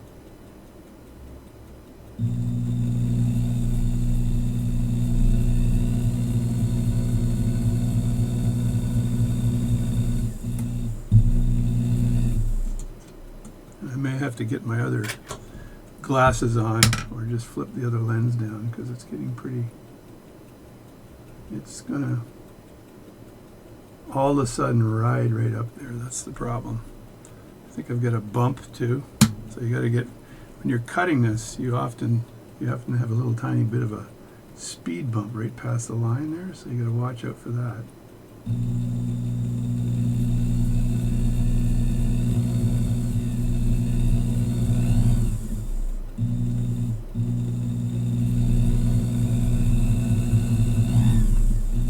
And I don't mind it being rough, because you want to basically make sure that that part stays on, so I can do that and then fit it again. And now it's slid up quite far now.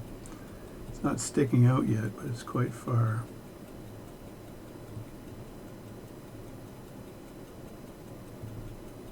Yeah, I'm going to mark it again, like I did before. See how far up it is. And then put the part back on, and holding it with my fingies right now, so, and then just sort of let it roll a bit, and then take it off.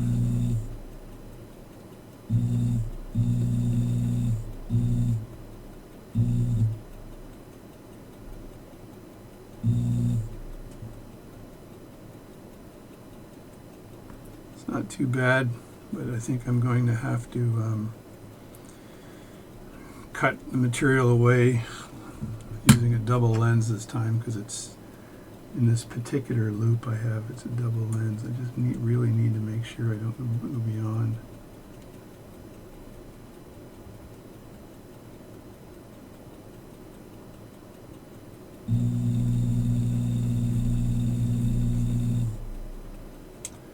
Alright, I'm going to change glasses altogether. Go to the old $10 AliExpress ones, because I can get pretty close in that one here and still see where the slope is.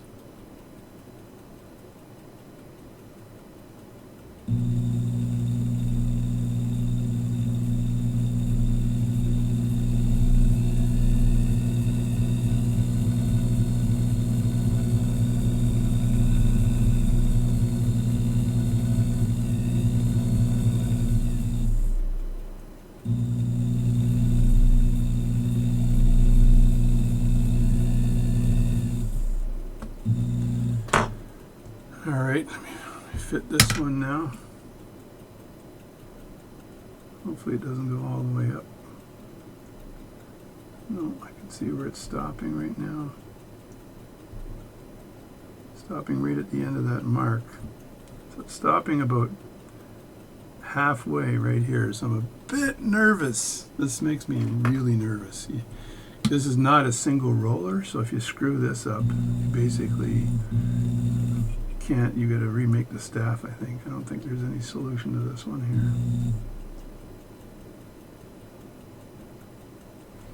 I'm gonna see if I can get it any closer. I got another pair of glasses I have with an airy loop on it. This pair here with an airy loop on the back, and that gets me super close without interfering with my face as I'm working.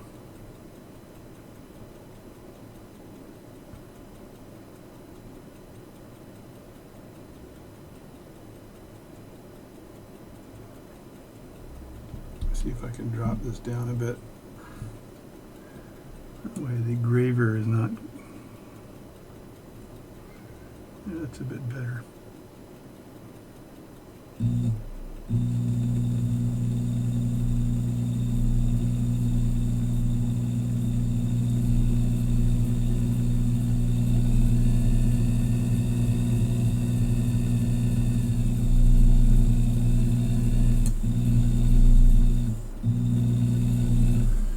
Man, this is scaring the crap out of me, folks. Scaring the crap out of me. Let me just clean this off a bit and get the part and see if I screwed myself yet. It's so difficult. You're fitting this on and it's a friction fit part. If it goes too far, you're in deep trouble. It's kind of where it is right now, but I just don't want it to just all of a sudden slide up, because it really has that possibility of doing that.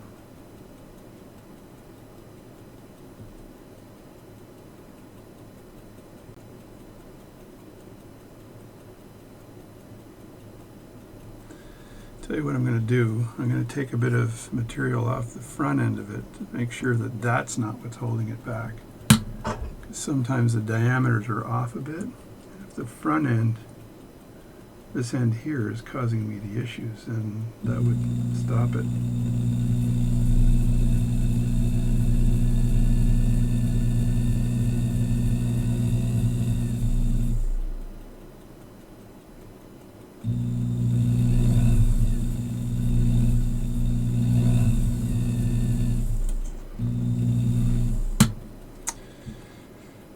Wow, 3 heart attacks later. Jesus, man, this is not easy.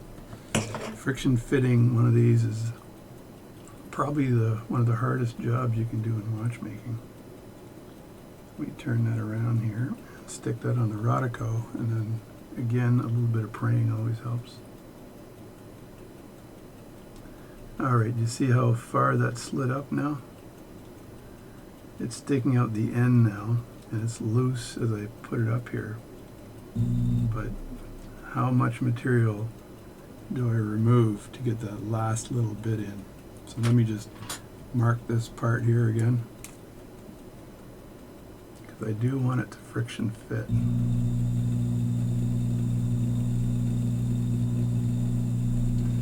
If you can't friction fit it, then you got to kind of glue it in place, which is not really good. So I want to be able to pound that up. But when I pound it up, I also don't want to split the table.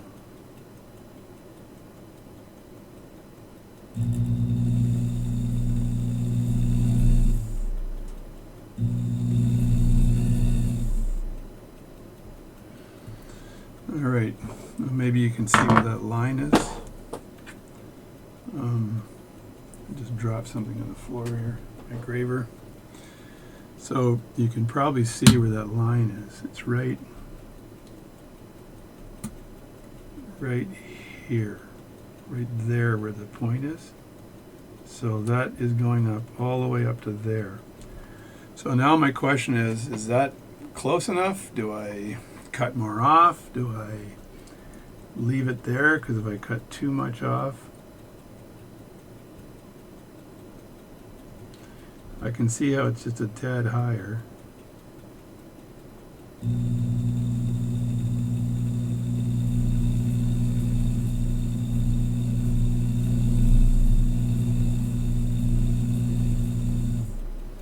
That might do it right there.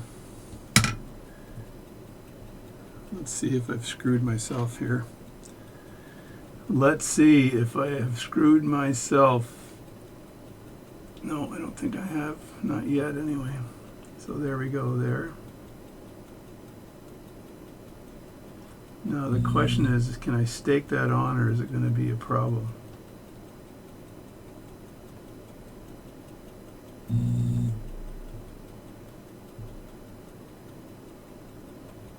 I think I'll remove just to...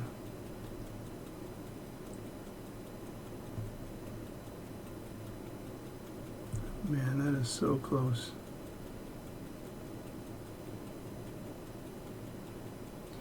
So close to fitting, folks. So close to fitting. So what I'll do here is I'll take just a small bit off the edge and leave a little tiny bit to stake it on.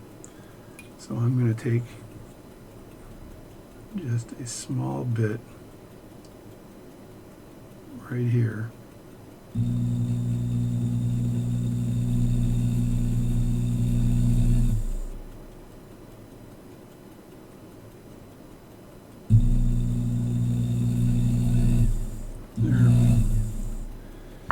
Leave the last little bit to stake it on. Let me see whether I screwed myself again.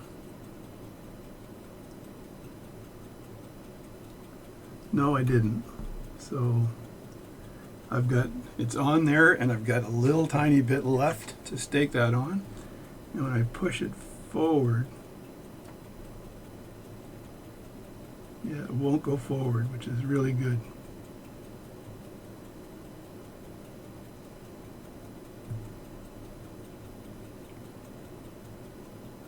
Yeah, so I got a tiny bit of material left for friction fitting. So it goes on, and I've got about the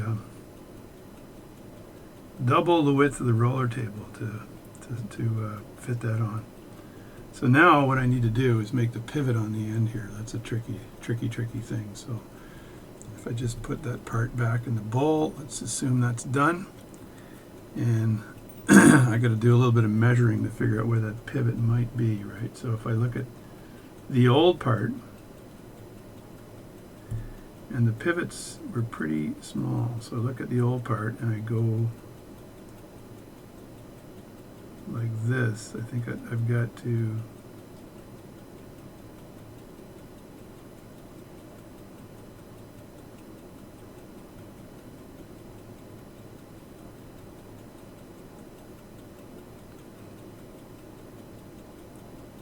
to cut this back just a tiny bit. Otherwise, the pivot will be in the wrong place. So I'm going to remove material from this. I can use my my graver here to cut this back a bit. So very carefully.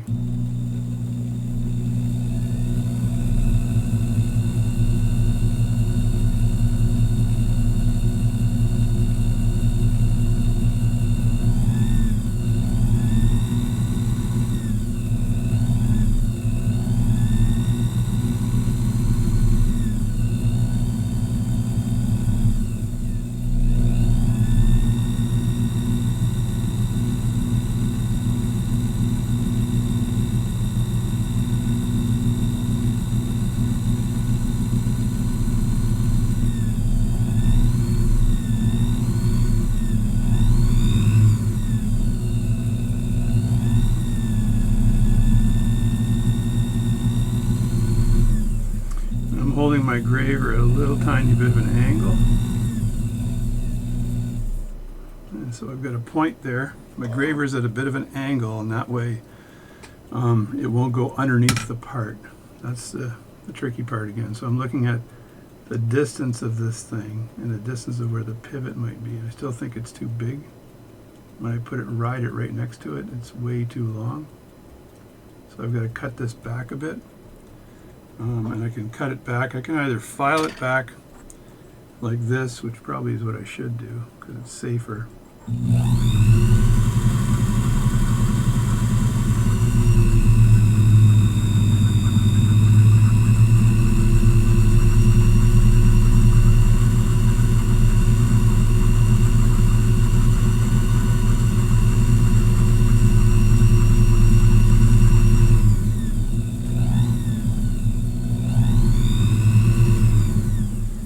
Took the nubby off and using my Arkansas stone, so I filed it back. Now when I press it against here, I'm looking at the pivot length. That's a lot better, although I think it still would go back just a bit more, right, to finalize the pivot. Yeah, I think that has to go back just a bit more. So tricky, so darn tricky.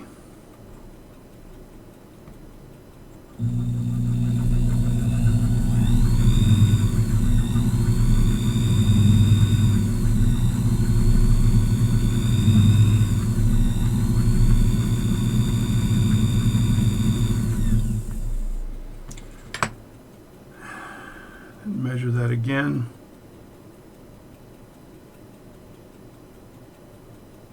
Oh yeah, that's perfect right there. I can't cut it back anymore, or I'm going to screw myself with respect to the pivot length. So now, if I can remove a bit of material with my graver here, that would save me a lot of time in trying to file this thing down to size.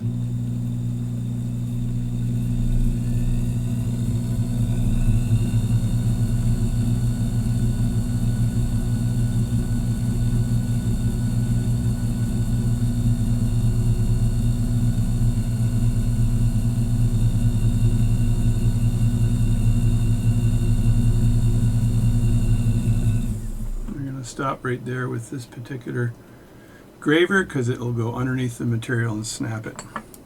And now it's time for a water break. Alright, this is I think it's my 2mm graver. It might be my 4, but it's a round, so I should be able to attack this just a bit.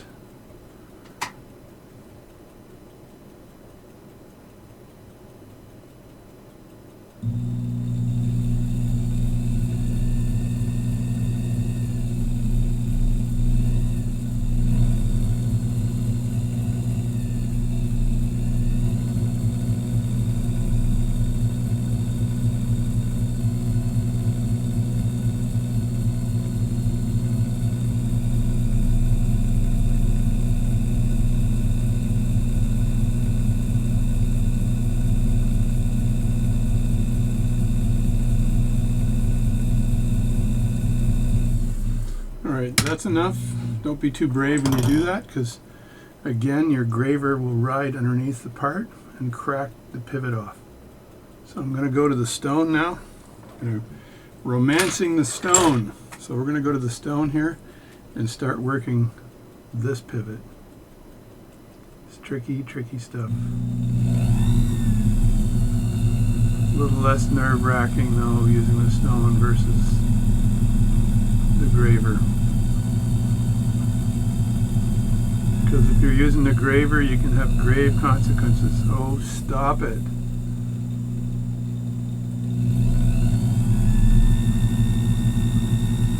So I'll work this a bit,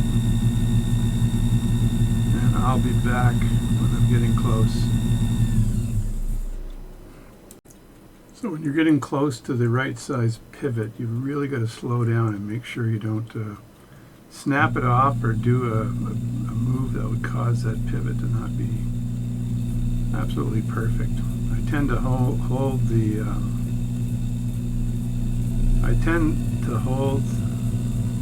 Arkansas stone at a bit of an angle so I can make sure that that the pivot is more flat on the end.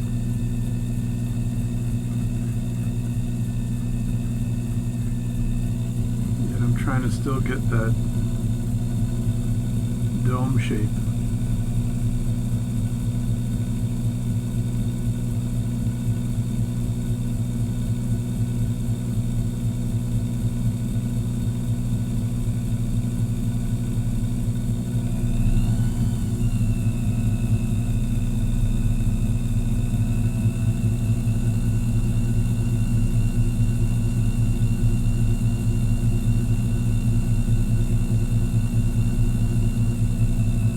This pivot's got to be very small as well, so it's going to be a 0.11 millimeters, so I got to measure that often. I don't think I'm there yet.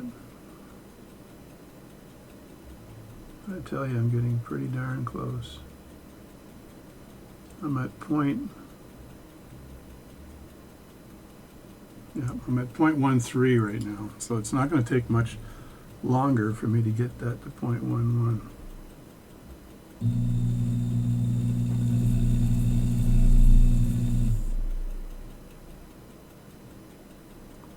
Checking which side of my Arkansas stone I want to use here.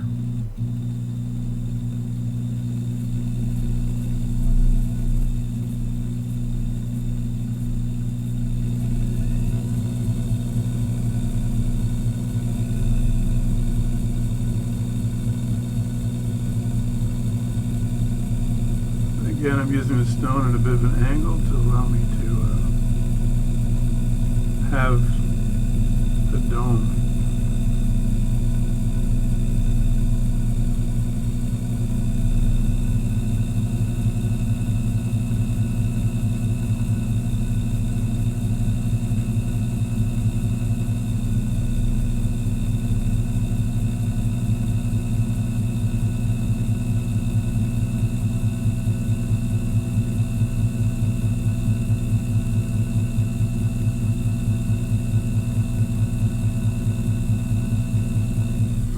Not the pivot size you would have for a normal size 16 or size 18 pocket watch. This is like a very small pivot size, maybe because it's a Swiss watch, but I'm usually doing 0.12s and not this size, which is really tricky, I'd say.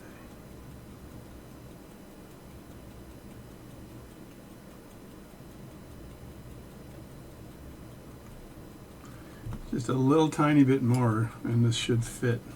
I'm allowing for the full video today just so you can get an appreciation of the amount of work it takes to do this.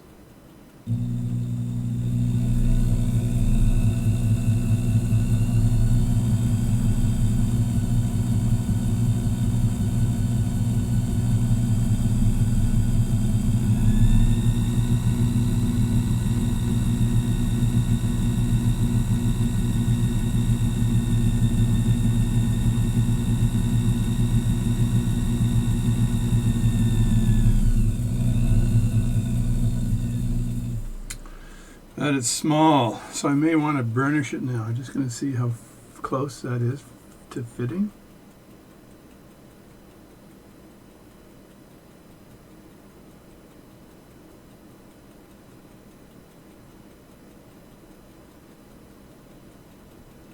Alright, so that's actually going into the jewel hole right now.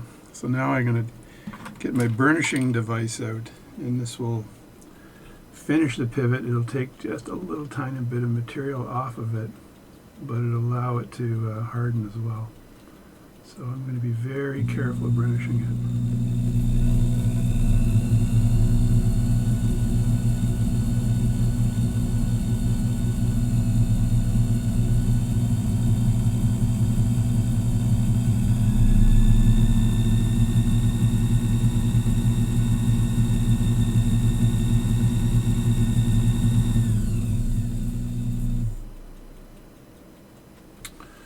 I think that's it.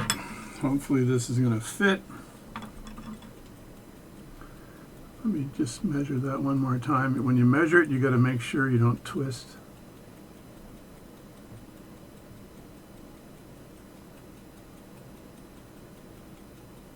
You got to make sure you don't twist this at all, because it can cause a pivot just to break off, because this is such a small pivot here. So.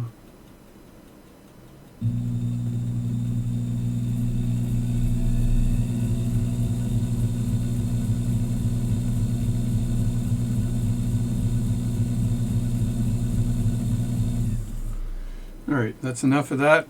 Now I want to measure it against this sample, the source or whatever, and just see if that, you got to eyeball it pretty much, but I can put that against the back plane here. And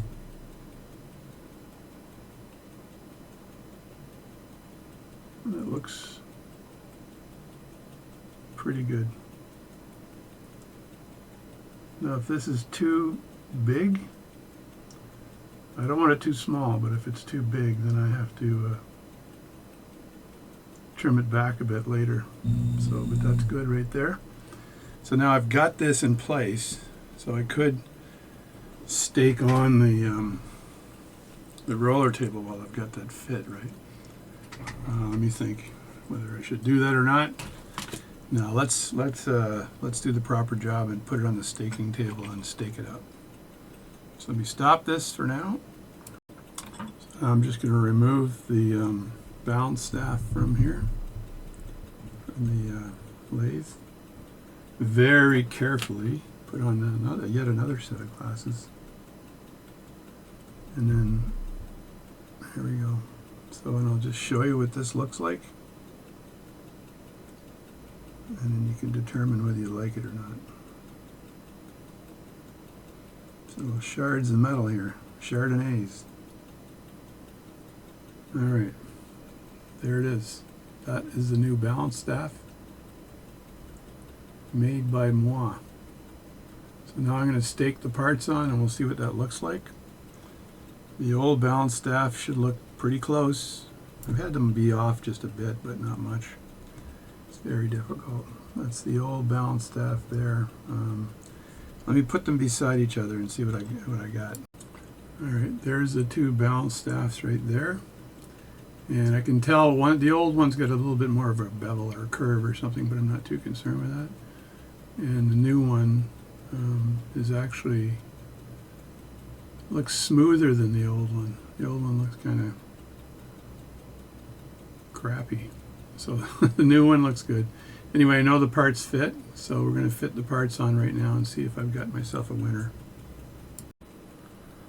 So now I'm going to stake on the parts and see if I've got a good fit for everything. So the first thing I'm going to stake on is the balance. I think I'll stake that on first. Should I stake that on first? Yeah, I should probably stake that on first.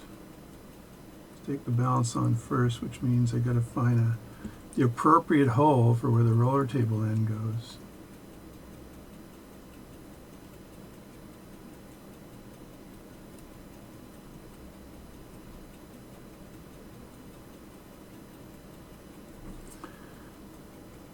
That's pretty good there, maybe a little loose. Go one over. Still a little bit loose. Go one over. Still a little bit loose. go one over. It's a little bit tight. So that's the one, and I just have to line that up. So I'll just do this and get that as close to lined up as possible. And I'll just tighten it a bit and then pull that out just a bit. And now using a piece of the world's best stuff, it's called Rodico. I'm going to grab that balance staff. Where's my clean Rodico? Grab that balance staff.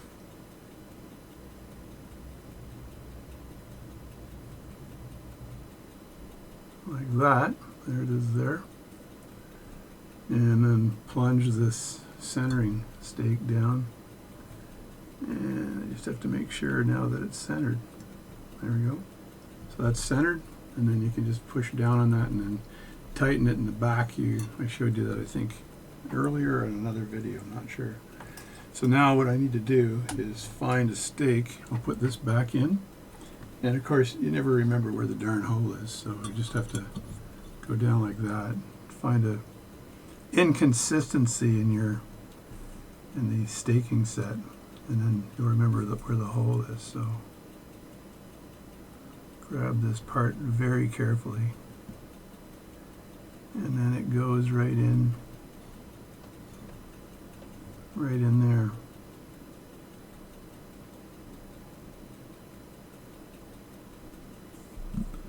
It's not easy to do, boys, not easy to do. Use a piece of Rodico to pick it up and then just put it in the hole like that. There we go. And that should be down and flush. Have a look at that from the back here. See if it goes all the way down.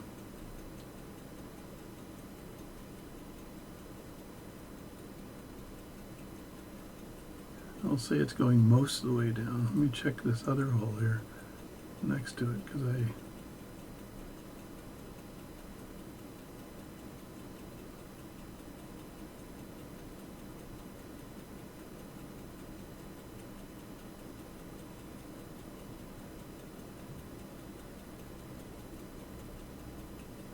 both kind of stop a bit because of the roundedness of the thing. So, but I've got to be able to put the bounce on, so I can just slide that over the top. And what I want to do is pick a stake that's a bit wider than the rim there. So let me get a stake first, and a flat stake to start off with. Alright, so I found a stake that works. Hopefully it's not too wide. And I just need to put the balance down here like this.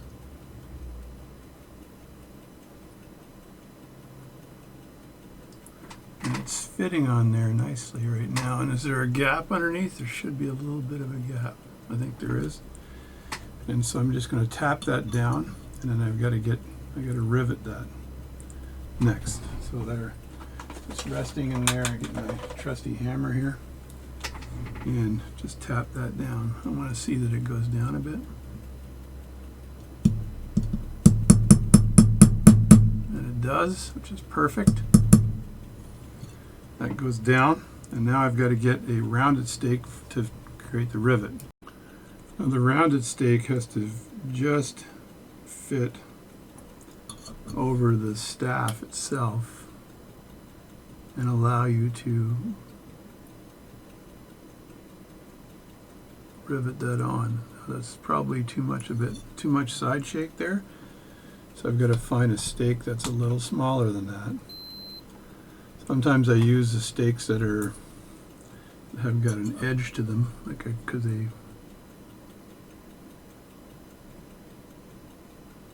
no, that too is too much end shake or side shake on it. So let me keep going down until I get something that's too small.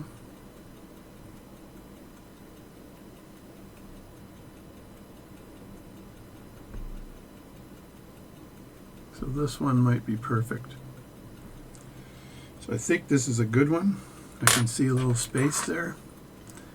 And now I've got to tap that down.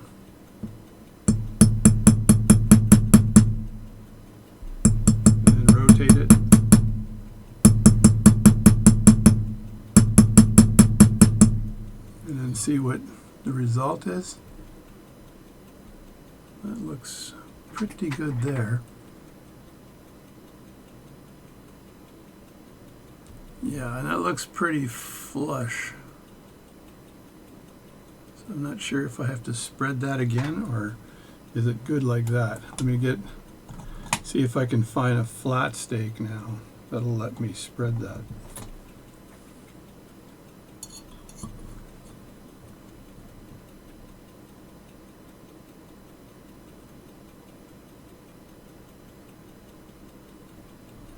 Well, that's going right over the top of it, so I think I'm good here.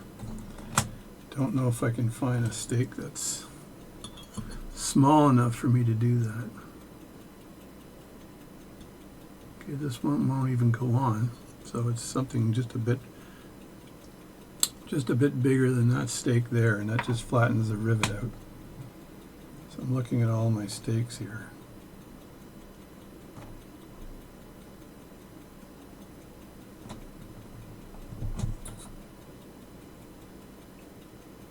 Try this one, just for the heck of it. That's so close, but not quite. See how that's grabbing that? That's just very close. I don't think there's an issue though, because I think that I saw when I tapped it on that it was a good friction fit. So I'm going to go maybe a little bit bigger than that.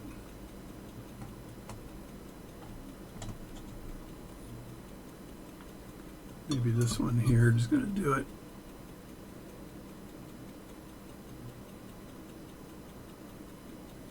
Oh, that's basically flat on there, so I think I'll just leave it at that. I think we're good. Doesn't seem to be a lot of real estate for that rivet, so I think that is good on that side. So now I have to find a stump to fit this on and to put on the roller table. So this is the one that's going to scare me the most.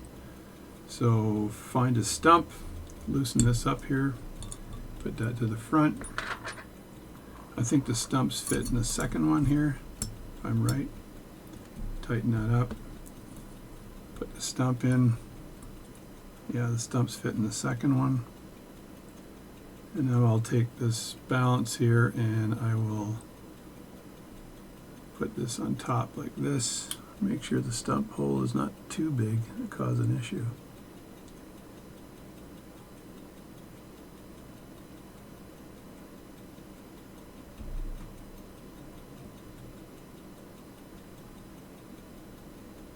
So there it is there.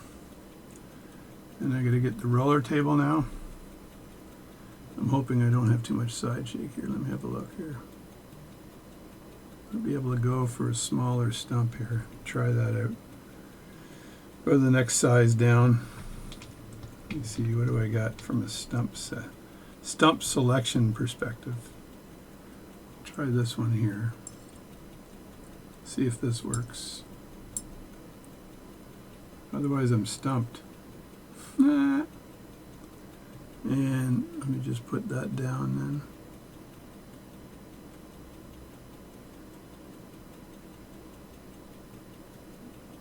Still a bit of side sway here, but I'm not too concerned about it. So that's good there. So grab the part. I can use a little piece of, very small piece of Rodico to grab that. No, I can use a bigger piece here to grab the part, and I want that part then to be lined up perfectly. So the roller jewel, or the impulse jewel, is at 90 degrees.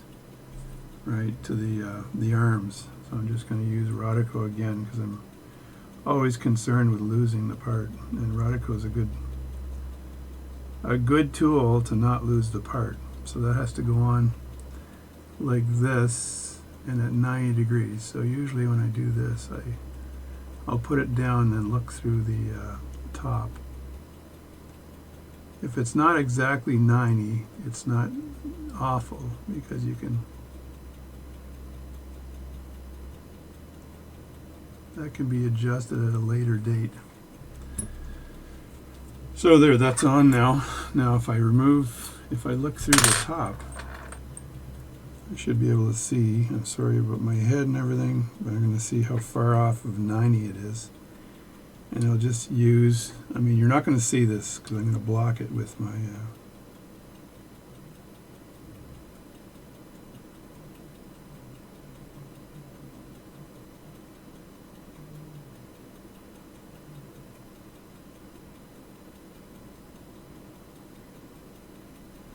Alright, that's pretty good right there. Now, same thing. Now I got to find something that is able to go over that and rivet that down. So I want a small hole and a large diameter. So let me look at my stakes here again. And this stake, I think, it might do. So it has to clear the pivot as well, otherwise I'm in trouble.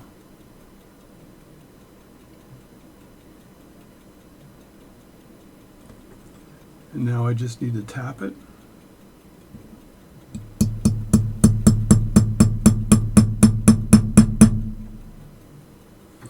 And look at the result.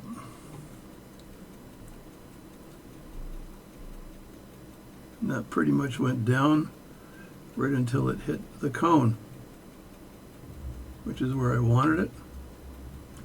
So that is kind of what it looked like when I pulled it out as well. So that's that. So that's friction fit now. And the only thing left to put on now is the hairspring. And the problem I have with the hairspring is that it's a little tiny bit bent, and I'm going to have to straighten that up.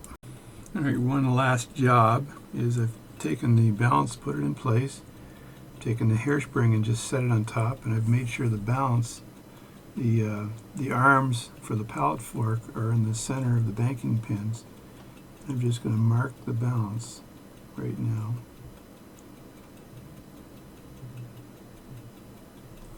A little black dot, and that's where the hairspring needs to be pressed on to the balance staff.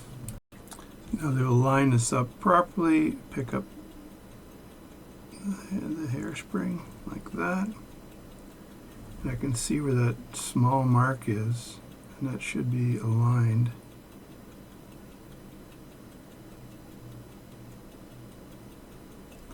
With the stud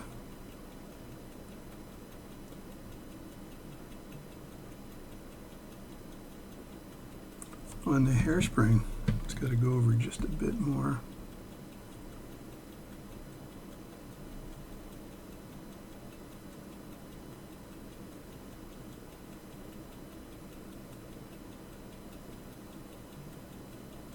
Right about there. I should be able to just push this down lightly, but I don't want to push the staff out the other side, so just going to do it like that for now, so I make sure it's in the right position. Then I'm going to get my staking set and stake that down properly. So let's not do this right now. I'm going to pull this out here for a second. And yeah, it'll go down just a tad more. Yeah. All right, so that's that. That's the balance. There's a new balance staff. Just focus a little bit on this, and it's going to push the hairspring down on that, but that looks pretty good. It's a good job, and you just saw a very long video on how these are made. So I've got to now take this, fit this in the watch. There'll be some adjustments needed likely, and away we go. That's it. This is a Swiss pocket watch. So thank you very much. Thanks for watching my videos, and I'll see you later. So there it is, the final balance completely assembled, and I did stake the roller table back on. Everything was friction fit, and that fit really well. So now, and the pivots, as you can see on the end, look really good. Now all I need to do is fit the balance staff on and see how well it fits, and likely have to do a bit of adjustments because it's all by eye, and I did not have either pivots available to understand how long the pivot needed to be. So there we go. That's the balance staff. Hope you enjoyed this video. Please subscribe, please hit a like, and we'll see you next time. Thanks a lot.